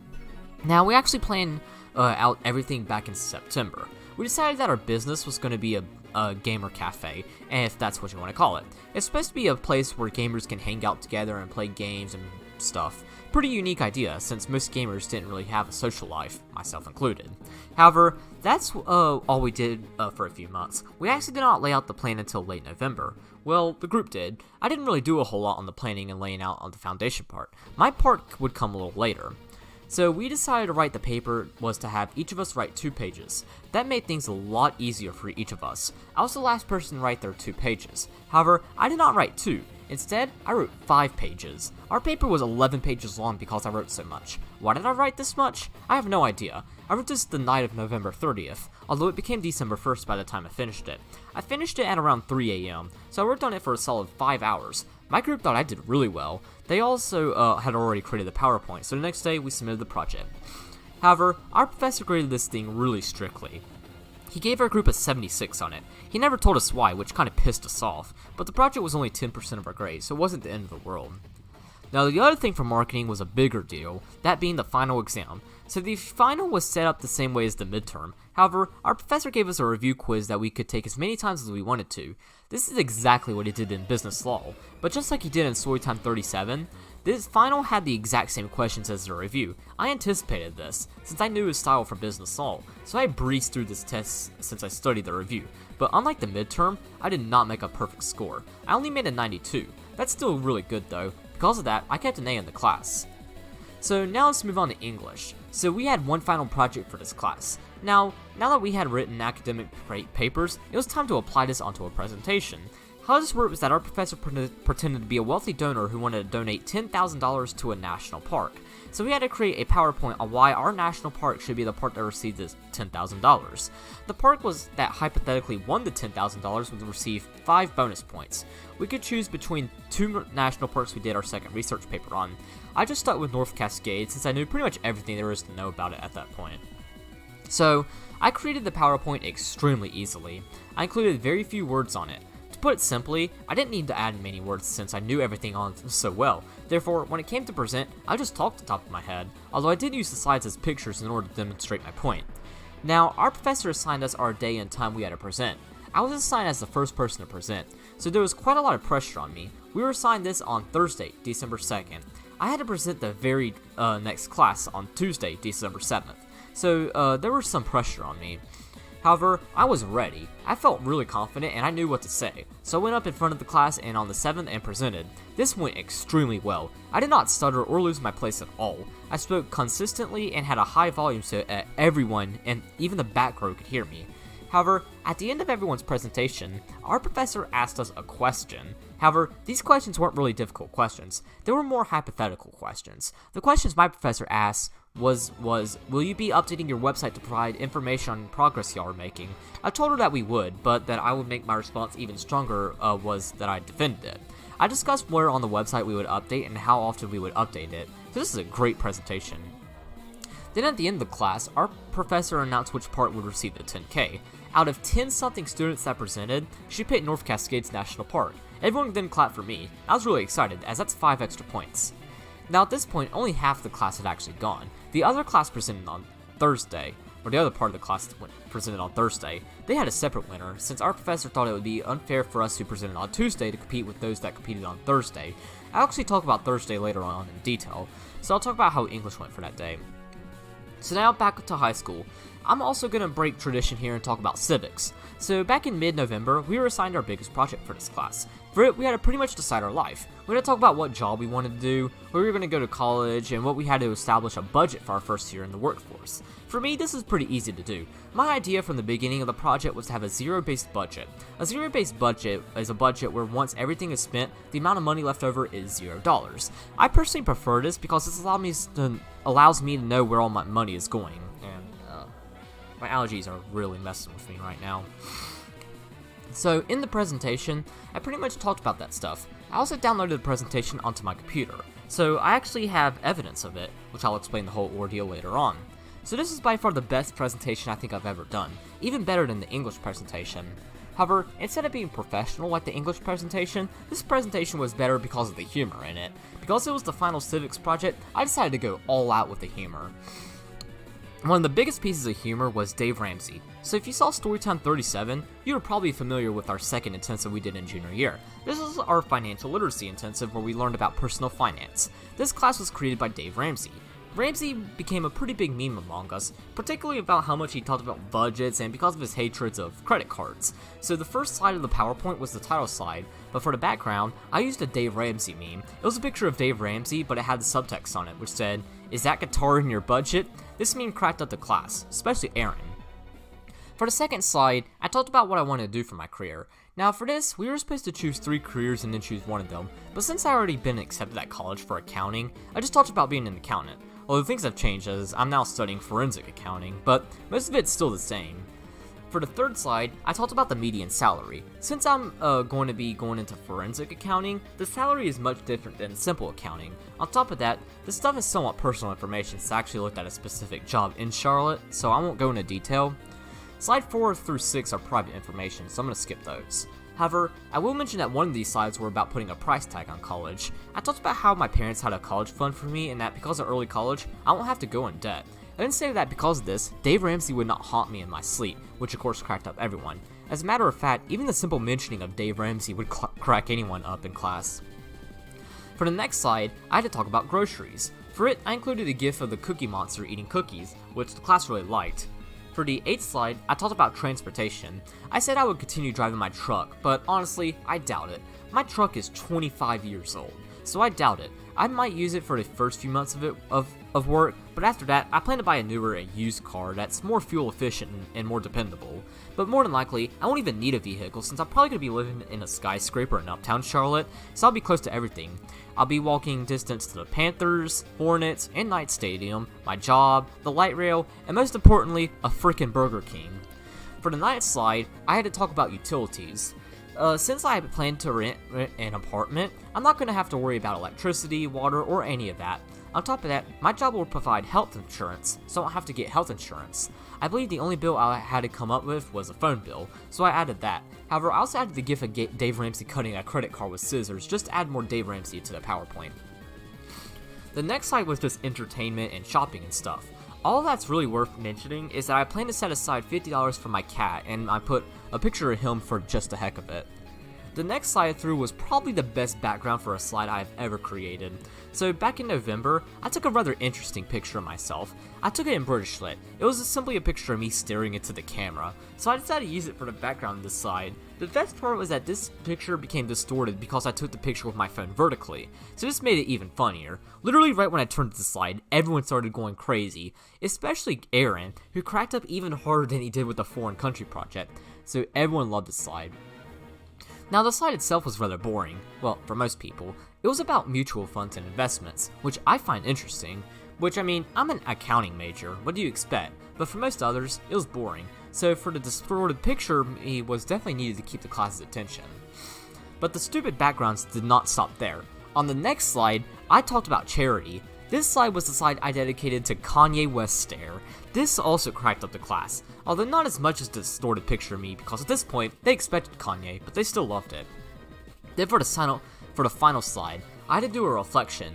This was the slide where I talked about the zero-based budget stuff, but more importantly, while I did not include a background, I did include a picture. This is a picture of my American history teacher from junior year getting locked out of his room. The picture was taken back in November by a junior in his crew. After she sent it to a bunch of people and then Lucas even posted it on his story on Instagram, it went viral around the school. So I decided why not use it. So I did it and everyone, especially our civics teacher, laughed so hard. I also laughed with them since I thought it was genuinely hilarious myself. Overall, this project was a massive success. I had so much fun with this project and I received 100 for it, so this is a really great way to wrap up my last project for Civics. So, on to British Lit. I saved this one for last on purpose. The reason is because throughout all of November, we worked on probably the most important project I did my entire time at early college.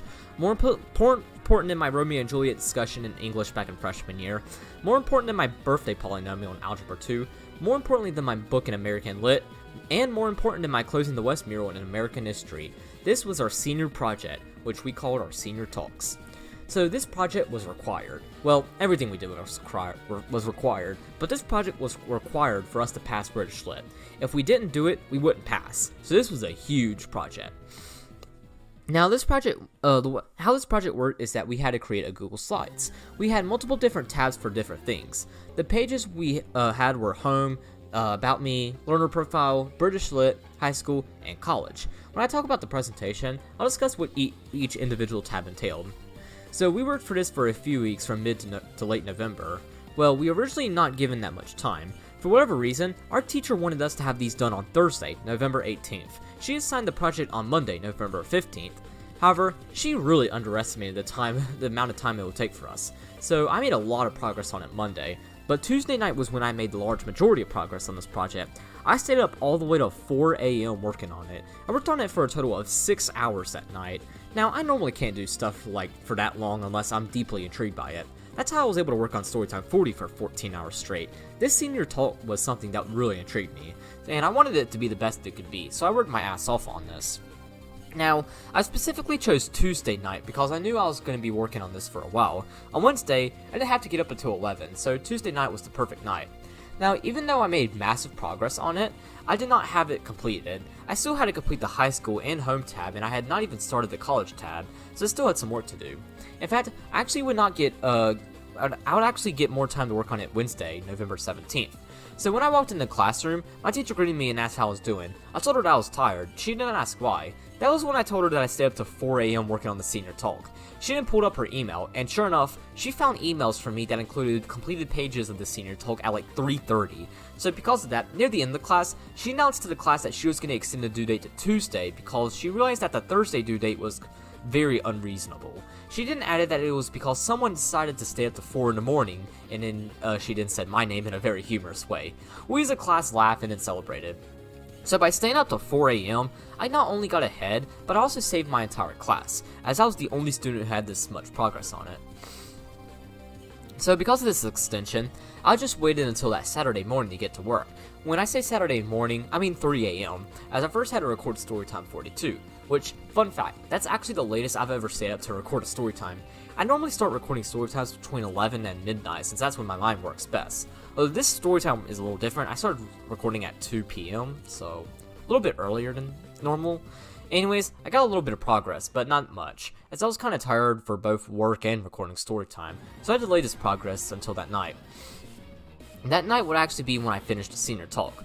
However, to finish it, I first had to record a video of me pretty much showing where everything is at.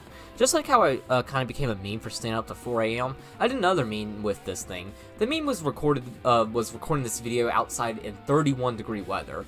Why did I do this? Well, Dad put our Christmas lights up early this year, so I kind of wanted the lights in the background, so that's what I did. Luckily, took me 2 attempts to record this video, so I wasn't out here for that long, and then I was done with the senior talk. Yeah, my allergies are really messing with me right now. However, that's only part of it. The other part was actually presenting it. Originally, we were only going to present them to our teacher and principal. However, the principal had a meeting on many of those days, so she couldn't really see them. So instead, we presented these in front of the class. We chose the time and day to present these. So I chose to present on Thursday, December 2nd. I was the second person to present, so that would have been at 12:30, as our teacher had wanted to give it at least some time for instruction. Another thing I wanted to mention is that we had to dress up for our presentation. I chose to wear my sports jacket and khakis, which was actually the same outfit I wore for the Beta Club induction ceremony back in sophomore year. I haven't really grown much in height from sophomore year to now, as I kind of stopped gaining height back in late freshman year, so that's why stuff I wore as a sophomore still fits me today as I should be senior, which is something my mom has a really hard time figuring out. Now, this was perfect, as this also meant that I could wear this for the budget projects in Civics, which ironically enough presented this on the same day as my senior talk. So this was perfect. So now let's talk about my senior talk. So I started out by greeting the class and welcoming them to my senior talk. I didn't play the video that I recorded from the project. After playing the video, I went on about the About Me page. The first thing I had to talk about were my dreams and hobbies. I decided that for this, I was just going to talk about traveling. I discussed my love for interstate travel. I also had a map of every state I've been to, which included 14 states plus the District of Columbia highlighted in blue to represent that I had been to them. I then talked about how I wanted to aspire to travel to every state. By the way, I did an entire story time about my travels, which in Storytime 38 is Storytime 38 if you are interested. I then talked about my favorite media. I discussed my love for video games, and then I talked about Super Mario Galaxy. Super Mario Galaxy is my favorite video game, so I talked about why I loved it so much. I also linked a video of someone playing the level Pool Star Path, which is one of the most breathtaking levels in the entire game. We'll take a water break. Then I had to talk about hobbies. I particularly discussed writing. I talked about how I started writing when I was 12 years old and how my style has evolved. To back this up, I screenshotted the part of Storytime 40 where I was talking about how I broke both of my arms. For the last part, I had to talk about what I create. For me, this is a pretty easy and very glaring answer, Storytime. So I actually talked about Storytime some and how it's helped me as both a writer and speaker. I even linked Storytime 38, which actually fit really well with the hopes and dreams part. I of course did not play it, since that story time is like an hour long, but it was there if anyone wanted to see it. For the next tab, I had to talk about my learner profile. So for this, I had to identify 3 strengths as a learner that I have.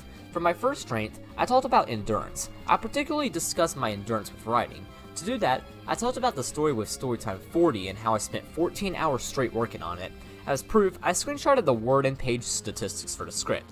At 38,415 words on 96 pages, this was the longest story time and the longest paper I had written at the time.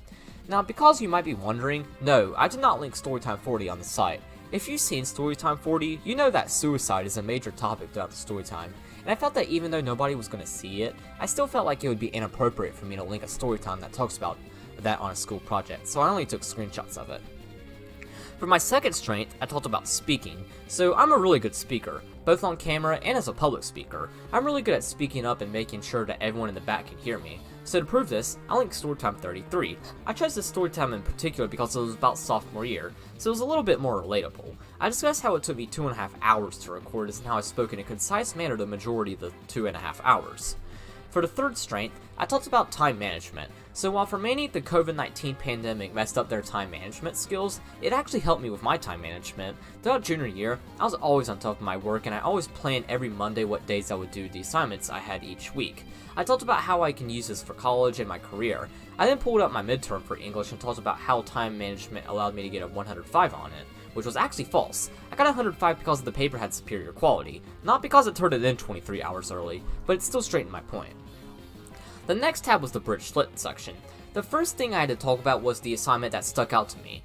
For it, I talked about an essay we did back in November called the Lessons Learned Essay, where we had to write a 5-paragraph essay about lessons we had learned throughout our lives. I didn't mention this earlier just because it wasn't a very memorable assignment as most essays are, but I used it here to describe how I was able to apply my writing with Storytime into academic context, and it worked really well. I made 100 on it, and it was a pretty easy project. I think that if I was to redo it, I would probably add more to the paragraphs, as I felt like they lacked some context. But otherwise, it was a great paper that was definitely a good choice to show off during senior talk. We didn't have to talk about a piece that stuck out to us. For it, I decided to talk about 1984. This book really impacted me as a reader because it helped me start asking questions. Good readers question what they were reading. I did this a lot while reading 1984, and because of that, I was able to apply it to Frankenstein. However, looking back at this now that I'm currently writing a book myself, it's actually helpful as an author to ask questions as well. I often question what I write, which is something that authors need to do in order to create a good quality book. I also ask authorial questions and stuff I didn't write too. As an example, I reread Bridge to Terabithia a month ago to help spark some ideas for my book. I chose Bridge to Terabithia because even though I didn't really relate to it much as a 4th grader, I relate to it so much now that it kinda scares me. Throughout my time reading it, I asked not only questions about the book, but I also asked questions that Patterson herself probably asked when she was writing it. So this ability to ask questions is something that will be very beneficial to me as I progress on my book. The next tab was about high school. This was probably the tab that I had the most fun working on, as well as the most fun presenting. So for this tab, we had to talk about a project, a class, and a teacher who had a big impact on us. They could be from all different classes. However, I wanted to stick to one class, so I decided to talk to American History 1 and 2. Even though it was just 2 classes, it was 2 classes, I combined the 2 classes because it's really hard to distinguish one from the other. Now the reason I chose American History is only so I can use that one picture of my American History teacher getting locked out of the room that I used on my budget project. This cracked up both classes and our teacher, so my goal was accomplished. Now, jokes aside, I still talked about why American History was so influential. It also mostly had to do with him during coronavirus, as he was such an easy teacher to work with, and he always made sure that we had plenty of time to get our stuff done. And he was also very understanding during such a difficult time, so I shouted him out there. For the project, I talked about my Closing the West mural. I talked about how I initially was scared about it, but after my teacher encouraged me and told me that I could do it, I did it, and it was of high quality. I talked about how I was worked extremely hard on it, and hard work paid off with a 94. The final tab was the college tab. To start, I had to include my college transcript. This was rather simple to do and is honestly the least important part of the entire presentation. The next thing I had to do was compare high school classes with college classes.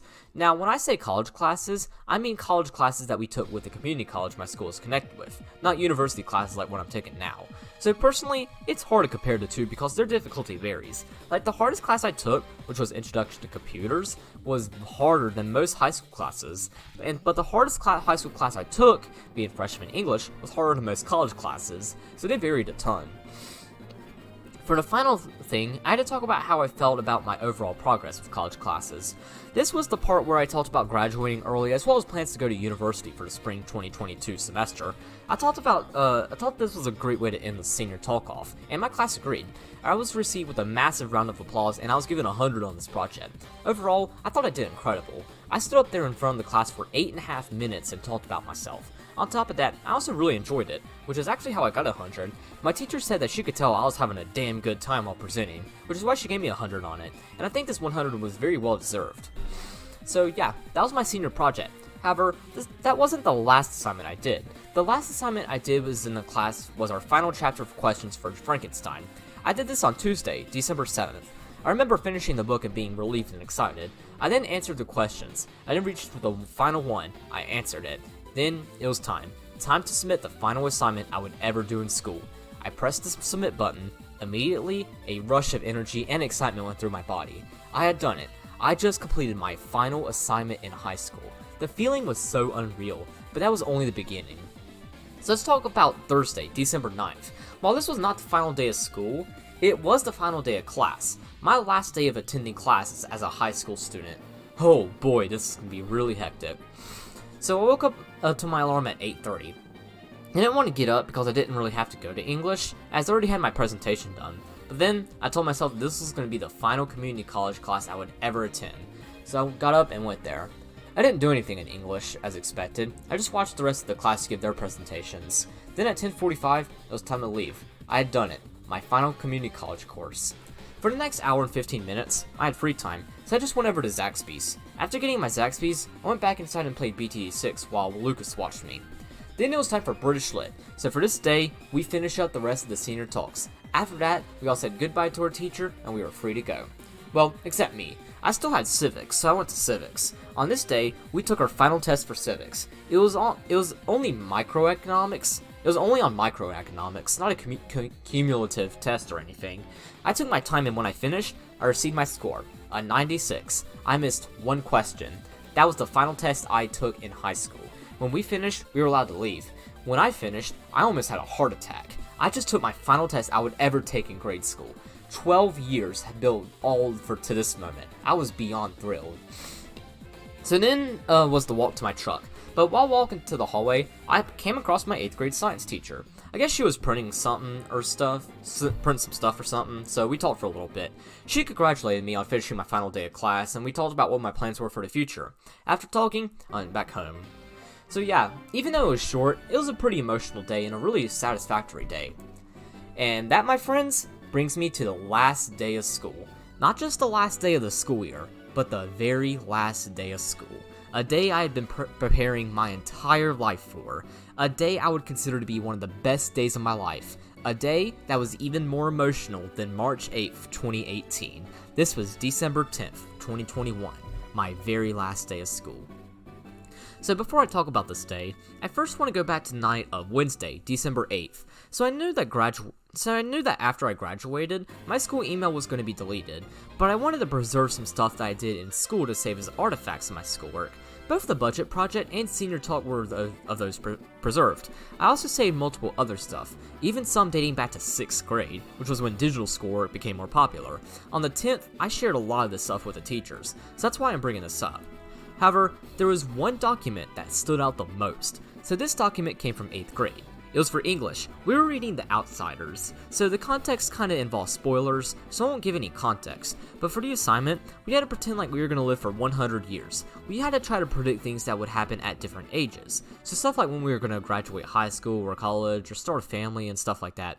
So I was 13 when I did this project. I predicted that at 14, I would get accepted at early college. That, of course, did happen. Although I actually received my acceptance letter a little over a month before I turned 14. But check this out. For 16, I talked about getting my driver's license. That did happen, as I did get my driver's license 2 months after my 16th birthday. But on top of that, hear this. Also, if I don't get accepted at early college but I finish high school in the 11th grade, I could possibly graduate at 16, almost 17. Now, even though I actually graduated at 17 and not 16, and I only graduated a semester early and not a full year early, I still hinted at graduating early. And to make matters even better, it was from early college as well. So even though I had forgotten I had done this assignment until December 8th, I actually prophesized that I would graduate early. But to add the icing on cake, let's talk about the date I did this assignment on. I did this assignment on March 2nd, 2018.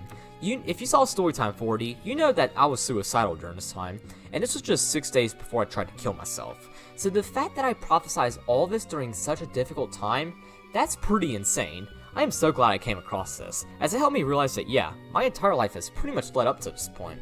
Now it was time to celebrate. So December 10th, 2021. Wow, where do I even begin? I guess I'll start out with that morning. I got up at 8, which was unusual, but I wanted to be at school all that day, so I had to get up early. I didn't pick my outfit. Because it was a very special occasion, I decided to dress up a little. I was planning on wearing my sports jacket, but that was being clean. So instead, I wore my vest that my cousin brought me for Christmas back in 2020. I still wore my khakis as well as some dress shoes.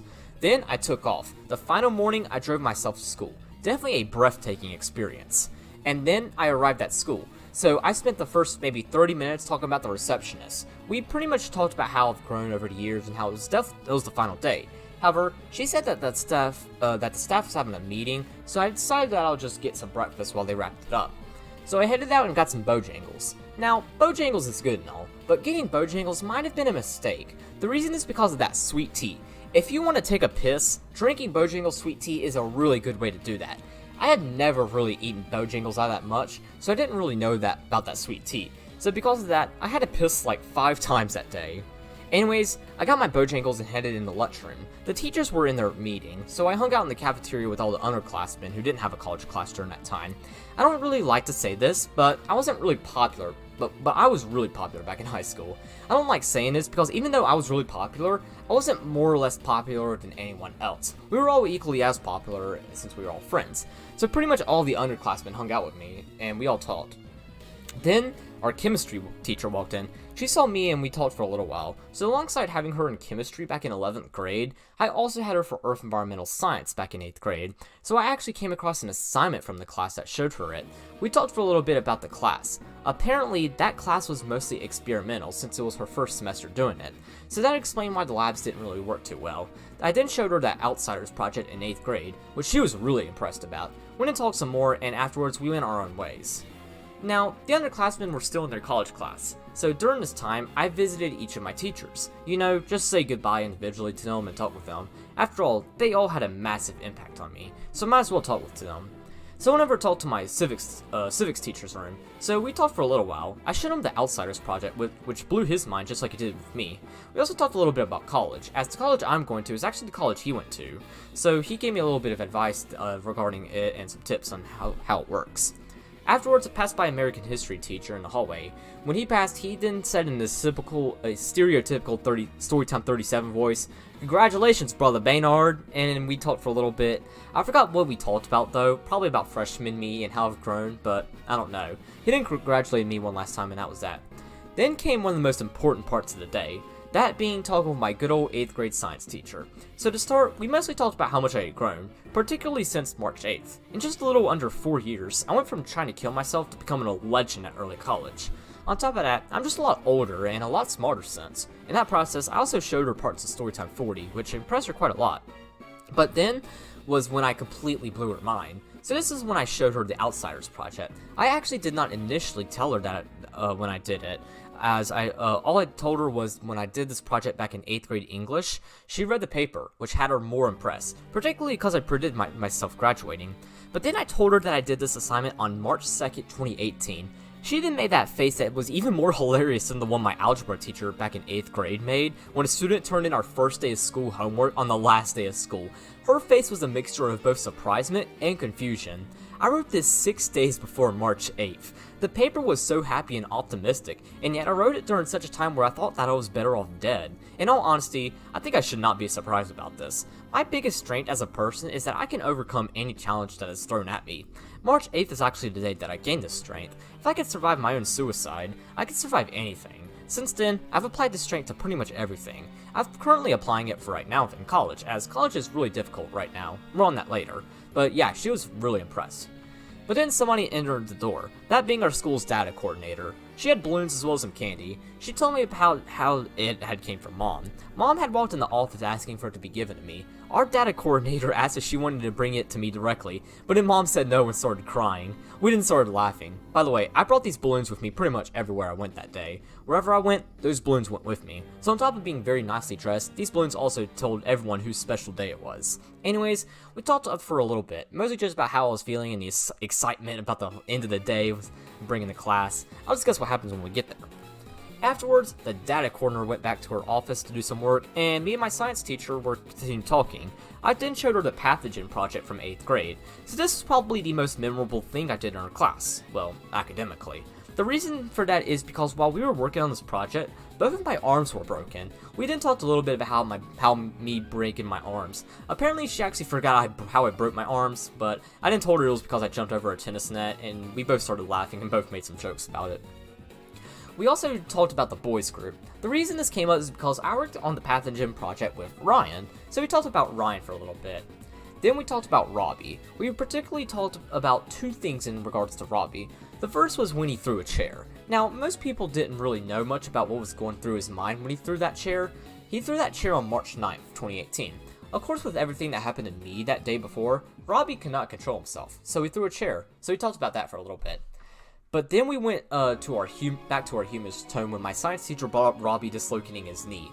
Robbie is probably watching a story time, and yeah, he hates talking about it because the context is really embarrassing. But because I'm his friend, I'm gonna talk about it.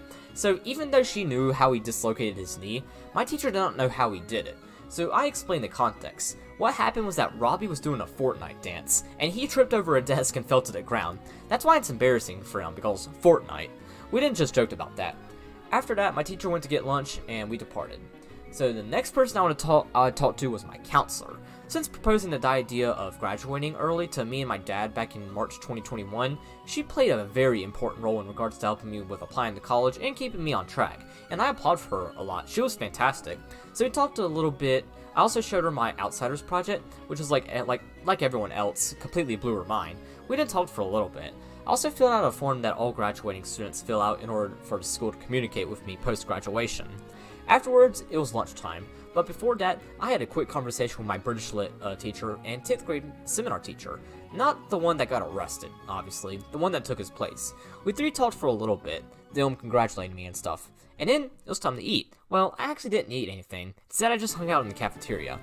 I first talked with Lucas. Even though he didn't have a class on Fridays, he still came to eat lunch with his girlfriend. He also came to see me, although he could not stay for the whole day because he had work. But we talked some. We joked around a little bit, and I told him and his girlfriend about how I felt and was doing about college and stuff. I then went over and talked with someone who I haven't really talked about much in Storytime, that being Morgana. So Morgana is a lot like me. She's a big gamer. She brought her gaming PC to school with her, and we just talked about it while she played Dark Souls. We also talked about our college plans and what we planned to do when we got to college. After that, I went and talked with my freshman English teacher. Storytime 30ers know just how dynamic our relationship was from the beginning to the end of freshman year. That's what we mostly talked about. I then showed her the assignment that completely changed her attitudes towards one another, that being the Romeo and Juliet Nights at the Round Table.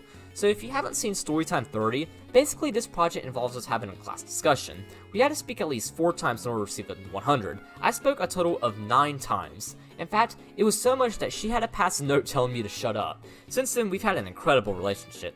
This worked out really well because I had her for junior year for American Lit. Her class was incredibly relaxing and pretty easy just because we had a better relationship. So I decided to show her the book I wrote for a project we did in American Lit. For this project, we had to write a short book in the style of how Tim O'Brien wrote The Things They Carried. I chose to write my book about my first swimming career. I chose this topic in particular because during this time, I was actually writing Storytime 19, which is about my swimming career. By the way, I highly recommend Storytime 19. It was probably my best early Storytime that I did. We then talked about it for a little bit. Personally, I consider this to be the best thing I've ever written. Even better than Storytime 19, better than Storytime 29, even better than Storytime 40. The quality of this book was so good, and I just did it so well. My teacher agreed. She actually gave me a shout out back in junior year when I turned it in. She also said that it was one of the best books she had ever received for that project. And she also mentioned how she actually expected this quality from me, as she knows how skilled of a writer I am and stuff. But then, she challenged me to do something I had never thought of myself doing. She challenged me to write and publish a book. This kind of threw me off. The reason is because I write very abnormally. Storytime is written in a very strange manner, but I have to do that in order to make it as easy as possible for me to speak it. But I decided that I would take up her challenge. So far, I have written 65 pages in my book. The book is styled like The Things They Carried, although it also has some elements of other books too, most notably Bridge to Terabithia. It's based around the events of Storytime 40, so that should already tell you enough about what it's about. I hope to have it published by early to mid 2023, so y'all can read it then. Then 2 sophomores came in. It seemed to me that these sophomores said hey to our teacher on a daily basis. They also said hey to me and congratulated me, which shocked me a little bit because I had never even seen them before. But then I reminded myself that I was practically famous at school. Everyone knows who I am, so that kind of stopped all the confusion. Our teacher then asked what we were doing in World Lit, what they were doing in World Lit. Both of the sophomores kind of grinned and said not good. Our teacher then told them how to get better and stuff. That's when she dragged me into this. She asked me to give them advice. I told the sophomores that whatever obstacle they come across, they should go in with the assumption that they will overcome it. Basically the lesson I learned on March 8th, just that I didn't mention March 8th. Instead I talked about my relationship with our English teacher and how it completely turned around at the end of freshman year. We then talked a little bit about a World Lit teacher, who was the same teacher I had British Lit under. I told them a few tricks with her and how to easily pass her class, which they both were really grateful for. After that, they said bye to me and our teacher, as well as another congratulations to me, and they headed off to class. I then made my, left 2 so that my teacher could teach her first block. So then I talked with the final person I talked with, that being the principal, so she was really excited to see me. Of course, being the graduating student, she was thrilled to talk to me. We talked a little bit about how I had grown since sophomore year. The reason it was sophomore year and not freshman year is because she actually came to our school my sophomore year, as our old principal went to be a principal at another school. We also talked about the class of 2022. Our school considers my grade, the class of 2022, as the greatest class ever at our school. The reason has to do with two things. One is diversity. All of us are incredibly different. Like you have me, who's the writer and gamer. You have Lucas and Will, who are very crazy but very lovable people. You have Dylan, who is the mechanic. You have a girl named Brianna, who is probably the most skilled artist in the entire county. All of us are so different, but yet we are all so close friends with one another. All of us together create something beautiful. If we were all washed up on an island, we would probably be able to start civilization there just because all of us have different specialties. The second reason is resilience. The coronavirus pandemic was the biggest challenge our grade faced. It started in March 2020, which would have been near the end of sophomore year. We were pretty much split off in junior year, but then we all came back in senior year. All of us stayed close with one another, and we pretty much picked up instantly where we left off in March 2020. So our resilience is really special. Afterwards, the principal had to attend a virtual meeting, so I left her office and went back to the cafeteria. Nobody was here, so I just sat here and played Minecraft for a couple hours.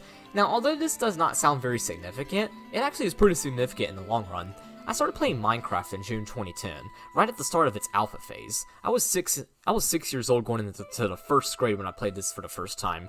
Fast forward 11 and a half years later, and here I am on my final day of school playing a game that I cherished so much throughout my life. So this is a pretty big deal for me. And then came the final class of the day. Well, not really a class. It was clubs. On this day, our teacher let us do whatever we want. He also added, by the way, it's Zach's last day of school ever, so make sure to congratulate him. So I received a ton of attention in clubs. I particularly sat beside a group of freshmen. We played BTD6 on my computer together. I also gave them one of my Bowberry biscuits. That's very important information, by the way, as we'll see later on. Then 15 minutes before the clubs let out, I saw 6 of my friends outside of the door. These 6 friends were Blake, Logan, Edward, Eli, Jackson, and Dylan. They were also joined by our counselor. Despite not having class that day, they still came to school just to see me. So when I noticed them, I went outside and talked with them, and then we just joked around for a little bit. And then, it was time for closing circle. So, this was a completely unforgettable closing circle. So then me and my friends walked over there. We stood near the very back where you can set my balloons and so I can set my balloons and book bag down. The teachers as well as some students then made some announcement. During this time, my heart was beating so fast, like I heard my heart beat over the announcements. I was so excited and nervous. My friends had the same thing happen with them. And then, the principal took the mic. Alright, I would now like Zachary James Boehner to come to the center. This is it. It was time, but I was also more nervous than ever. I then said to my friends, and I quote, "Oh fuck, here we go." The principal then talked about me some. Here's what she said. Today, we want to recognize Zachary Boehner, who is graduating summa cum laude with his North Carolina High School Diploma, Community College Associate in Science degree, and a certificate in Business Administration. Zachary is planning to continue his education at a university starting in January. Although Zachary is planning to return in May to participate in commencement, we wanted to recognize him and his tremendous accomplishments today as he celebrates his successful journey through Early College High School. We are proud of you exemplifying the vision and mission of Early College High School, being an effective learner, ethical person, and contributing to a better world. Congratulations, Zachary. Everyone then erupted in applause. But then, that was when the principal handed me the mic and asked if I wanted to say anything. That was when I took the hold of the mic and started speaking. I did not expect to speak in front of everyone, but I did my best, and to be honest, I did absolutely incredible. I started out talking about how much I had grown. I first talked about my relationship with my freshman English teacher and how much we had grown. Afterwards, I drifted into Thanksgiving, thanking the school for providing me the opportunity to go there. I also briefly talked about 8th grade. I did not mention being suicidal or even being depressed, but I talked about it being a difficult school year and how it influenced me to go to early college, as well as how much of a blessing it was. I then thanked God. Without him, I would not have made it out of 8th grade. He provided and continues to provide me peace and comfort during difficult times, so of course I had to thank him. Then, I closed out my speech by saying, as I step out of this school for the final time today, I want you all to remember, we are crew, not passengers. Thank you very much. I then handed the mic back to my principal, and then a huge round of applause began amongst everyone. In fact, this was the loudest round of applause I had ever heard, ever. I then walked back to my friends, but right before I reached my friends, when the applause died down some, that freshman who I gave a Bowberry biscuit to shouted, "Yo, he gave me a Bowberry biscuit!" I wanted to laugh so badly, as this was really funny, but I was a little bit too emotional to laugh, so I just smiled at him. I then reached my friends. However, we also had a junior join us. This junior's name was Josh. We were somewhat friends, but not too close. But we congratulated each other. But he also offered to take our picture. Originally, how it was going to work was that the 6 friends were going to hold me up in the air and we were going to take a picture there. But we decided that we would not be best course of action. So instead, the picture was taken with me in the center and the 6 friends huddling behind me. This picture is one of my favorite pictures ever, as well as the picture I posted on Instagram. It is currently on my wallpaper of my PC as well. Afterwards, we walked for a little more. We then started making our way to the parking lot, where they would follow me to my truck. On our way, we talked with both my freshman English teacher and chemistry teacher. We all gave each of them a hug and I said my final goodbyes, and then they helped me make my final steps as a student at early college. We then talked some more, and then right there, we departed. I got in my truck and headed back home.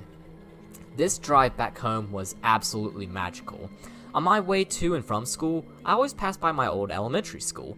This always gave me hope for each day, as it reminded me of just how much I had come. On this particular occasion, my eyes became extremely teary, although I did not cry. I still remember getting on the bus the very first time on my very first day at kindergarten.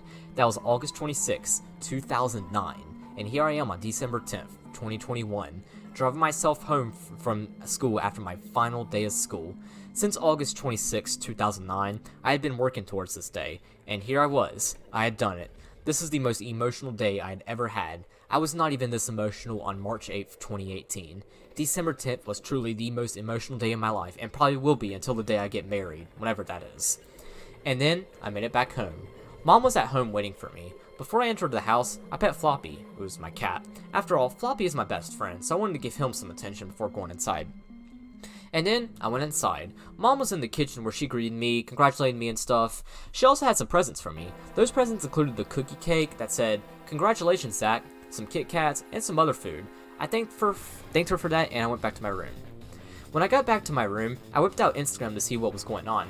I noticed that my school had made a post shouting me out and stuff. I linked it and shared it on my story. However, I was not the only one who did this. I counted 12 people total whom I knew shared this on their story congratulating me. This in turn made this post the most liked post on Early College's Instagram page, and it actually doubled that of the second most liked post. I also made a post about it myself. This became the most liked post on my page, as well as the most shared, gaining over 10 shares. Even people whom I did not even recognize shared and congratulated me and stuff, so I was pretty famous that day. Later that night, Dad got home. He was extremely excited to see me. We talked for a little bit on how I felt and what was going on in my mind then. After that, I went back to my room. Now, the reason I went back to my room is because my parents had guests over that day. My mom's best friend and her husband came over and they threw a party with just 4 of them.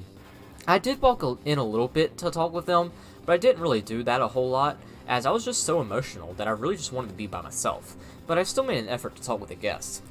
While in my room, I worked on Storytime 43. This is about my experience with early college and expeditionary learning. It was released the following Friday, being the 17th. However, I was not able to get much done. I was already incredibly emotional from it being my final day of school, but I was also listening to the Pokemon Platinum OST while writing it. The easiest way to make me extremely emotional is to play Pokemon Platinum OST. Platinum was my first Pokemon game, which I played back in 2009. When it came out, the soundtrack always soothes me and of course makes me emotional due to both nostalgia and how peaceful and calm it is. After listening to it for a while, I just had to stop for that day. Not only was I incredibly tired, but had I listened for any longer, I probably would have started crying. So, I stopped what I was doing and went to bed at only 10 p.m. I had the greatest sleep I had ever had. In fact, I slept even better than how I had slept on March 13th, 2018. The reason I slept so well is because of emotions. Emotions wear you out. This day was full of them, so even though I normally stay up to like 2 a.m., I was already so worn out from the emotions that at only 10 p.m. I just went to sleep. I ended up sleeping for 13 hours. This is probably the longest I've ever slept for. While I probably would have slept just as long as on March 13th and even March 8th, I couldn't because I had to get up in the morning. But on this day, I had all the time in the world, so I slept for an amazing 13 hours, which was the greatest I had ever slept. The next day, I checked my Instagram. Even more messages from people congratulating me. However, there's one message that stuck out to me the most. This came from Aaron. Here's what he said. Zach, I just want to congratulations on your big achievement today. Your hard work over the past 3.5 years have been beyond impressive. I'm delighted to see that the person that you have grown to be since freshman year. Graduating early, especially in 3.5 years, is something that you can say you did forever. I'm glad you recognize the opportunities that have been provided to you. I'm excited to see what future holds for you at college and your accounting career. Again, congratulations. If you ever need me, I am only one text away. Keep me posted and let me know how you like it. This is a message that was certainly written from the heart. Aaron always had that reputation for being very funny and very nice, but he also had a reputation for being extremely caring and wholesome. This was one of those moments. It also reminded me of March 8th a little bit. On that day, I felt like nobody cared about me and that everyone would have rather had me die, but Aaron's message completely contradicts that thought, as only a real friend would type such a powerful message. So Aaron, if you're watching this, which you probably are, thank you so much. You truly are an incredible friend. And to the guys who visited me on my final day of school, the rest of the class of 2022, my teachers, my parents, my sister, my cat, thank you all as well just for supporting me. Y'all are truly the greatest people I could ever know. And yeah, there it is, my final day of school. If I was to redo Storytime 24, this day would by far be listed, as it was one of the best days of my life. In fact, I would argue that walking back to my friends while everyone cheered me on was the second greatest moment to ever happen in my life. The only moment that was even greater than that was when I gave my life to Christ. However, I would also argue that it was by far the hardest day of my life. It was an even harder day than March 8th. The reason had to do with emotions. I am a very emotional person, which is why I actually make friends with girls easier than I do with guys. But since March 8th, I had not felt this emotional, and for good reason. I never want to have the thoughts and feelings that I had on March 8th ever again. December 10th was more emotional, but I felt the exact opposite.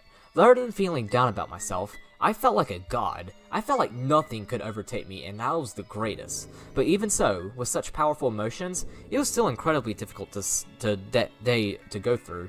So yes, my final day of school was also the hardest day of my life. So let's fast forward a month later to January 7th, 2022. Just like my principal said in her remarks to me, this was the day I started college. So far, college has been pretty bad. Schoolwork is really kicking my ass, and I also am having some difficulty making new friends.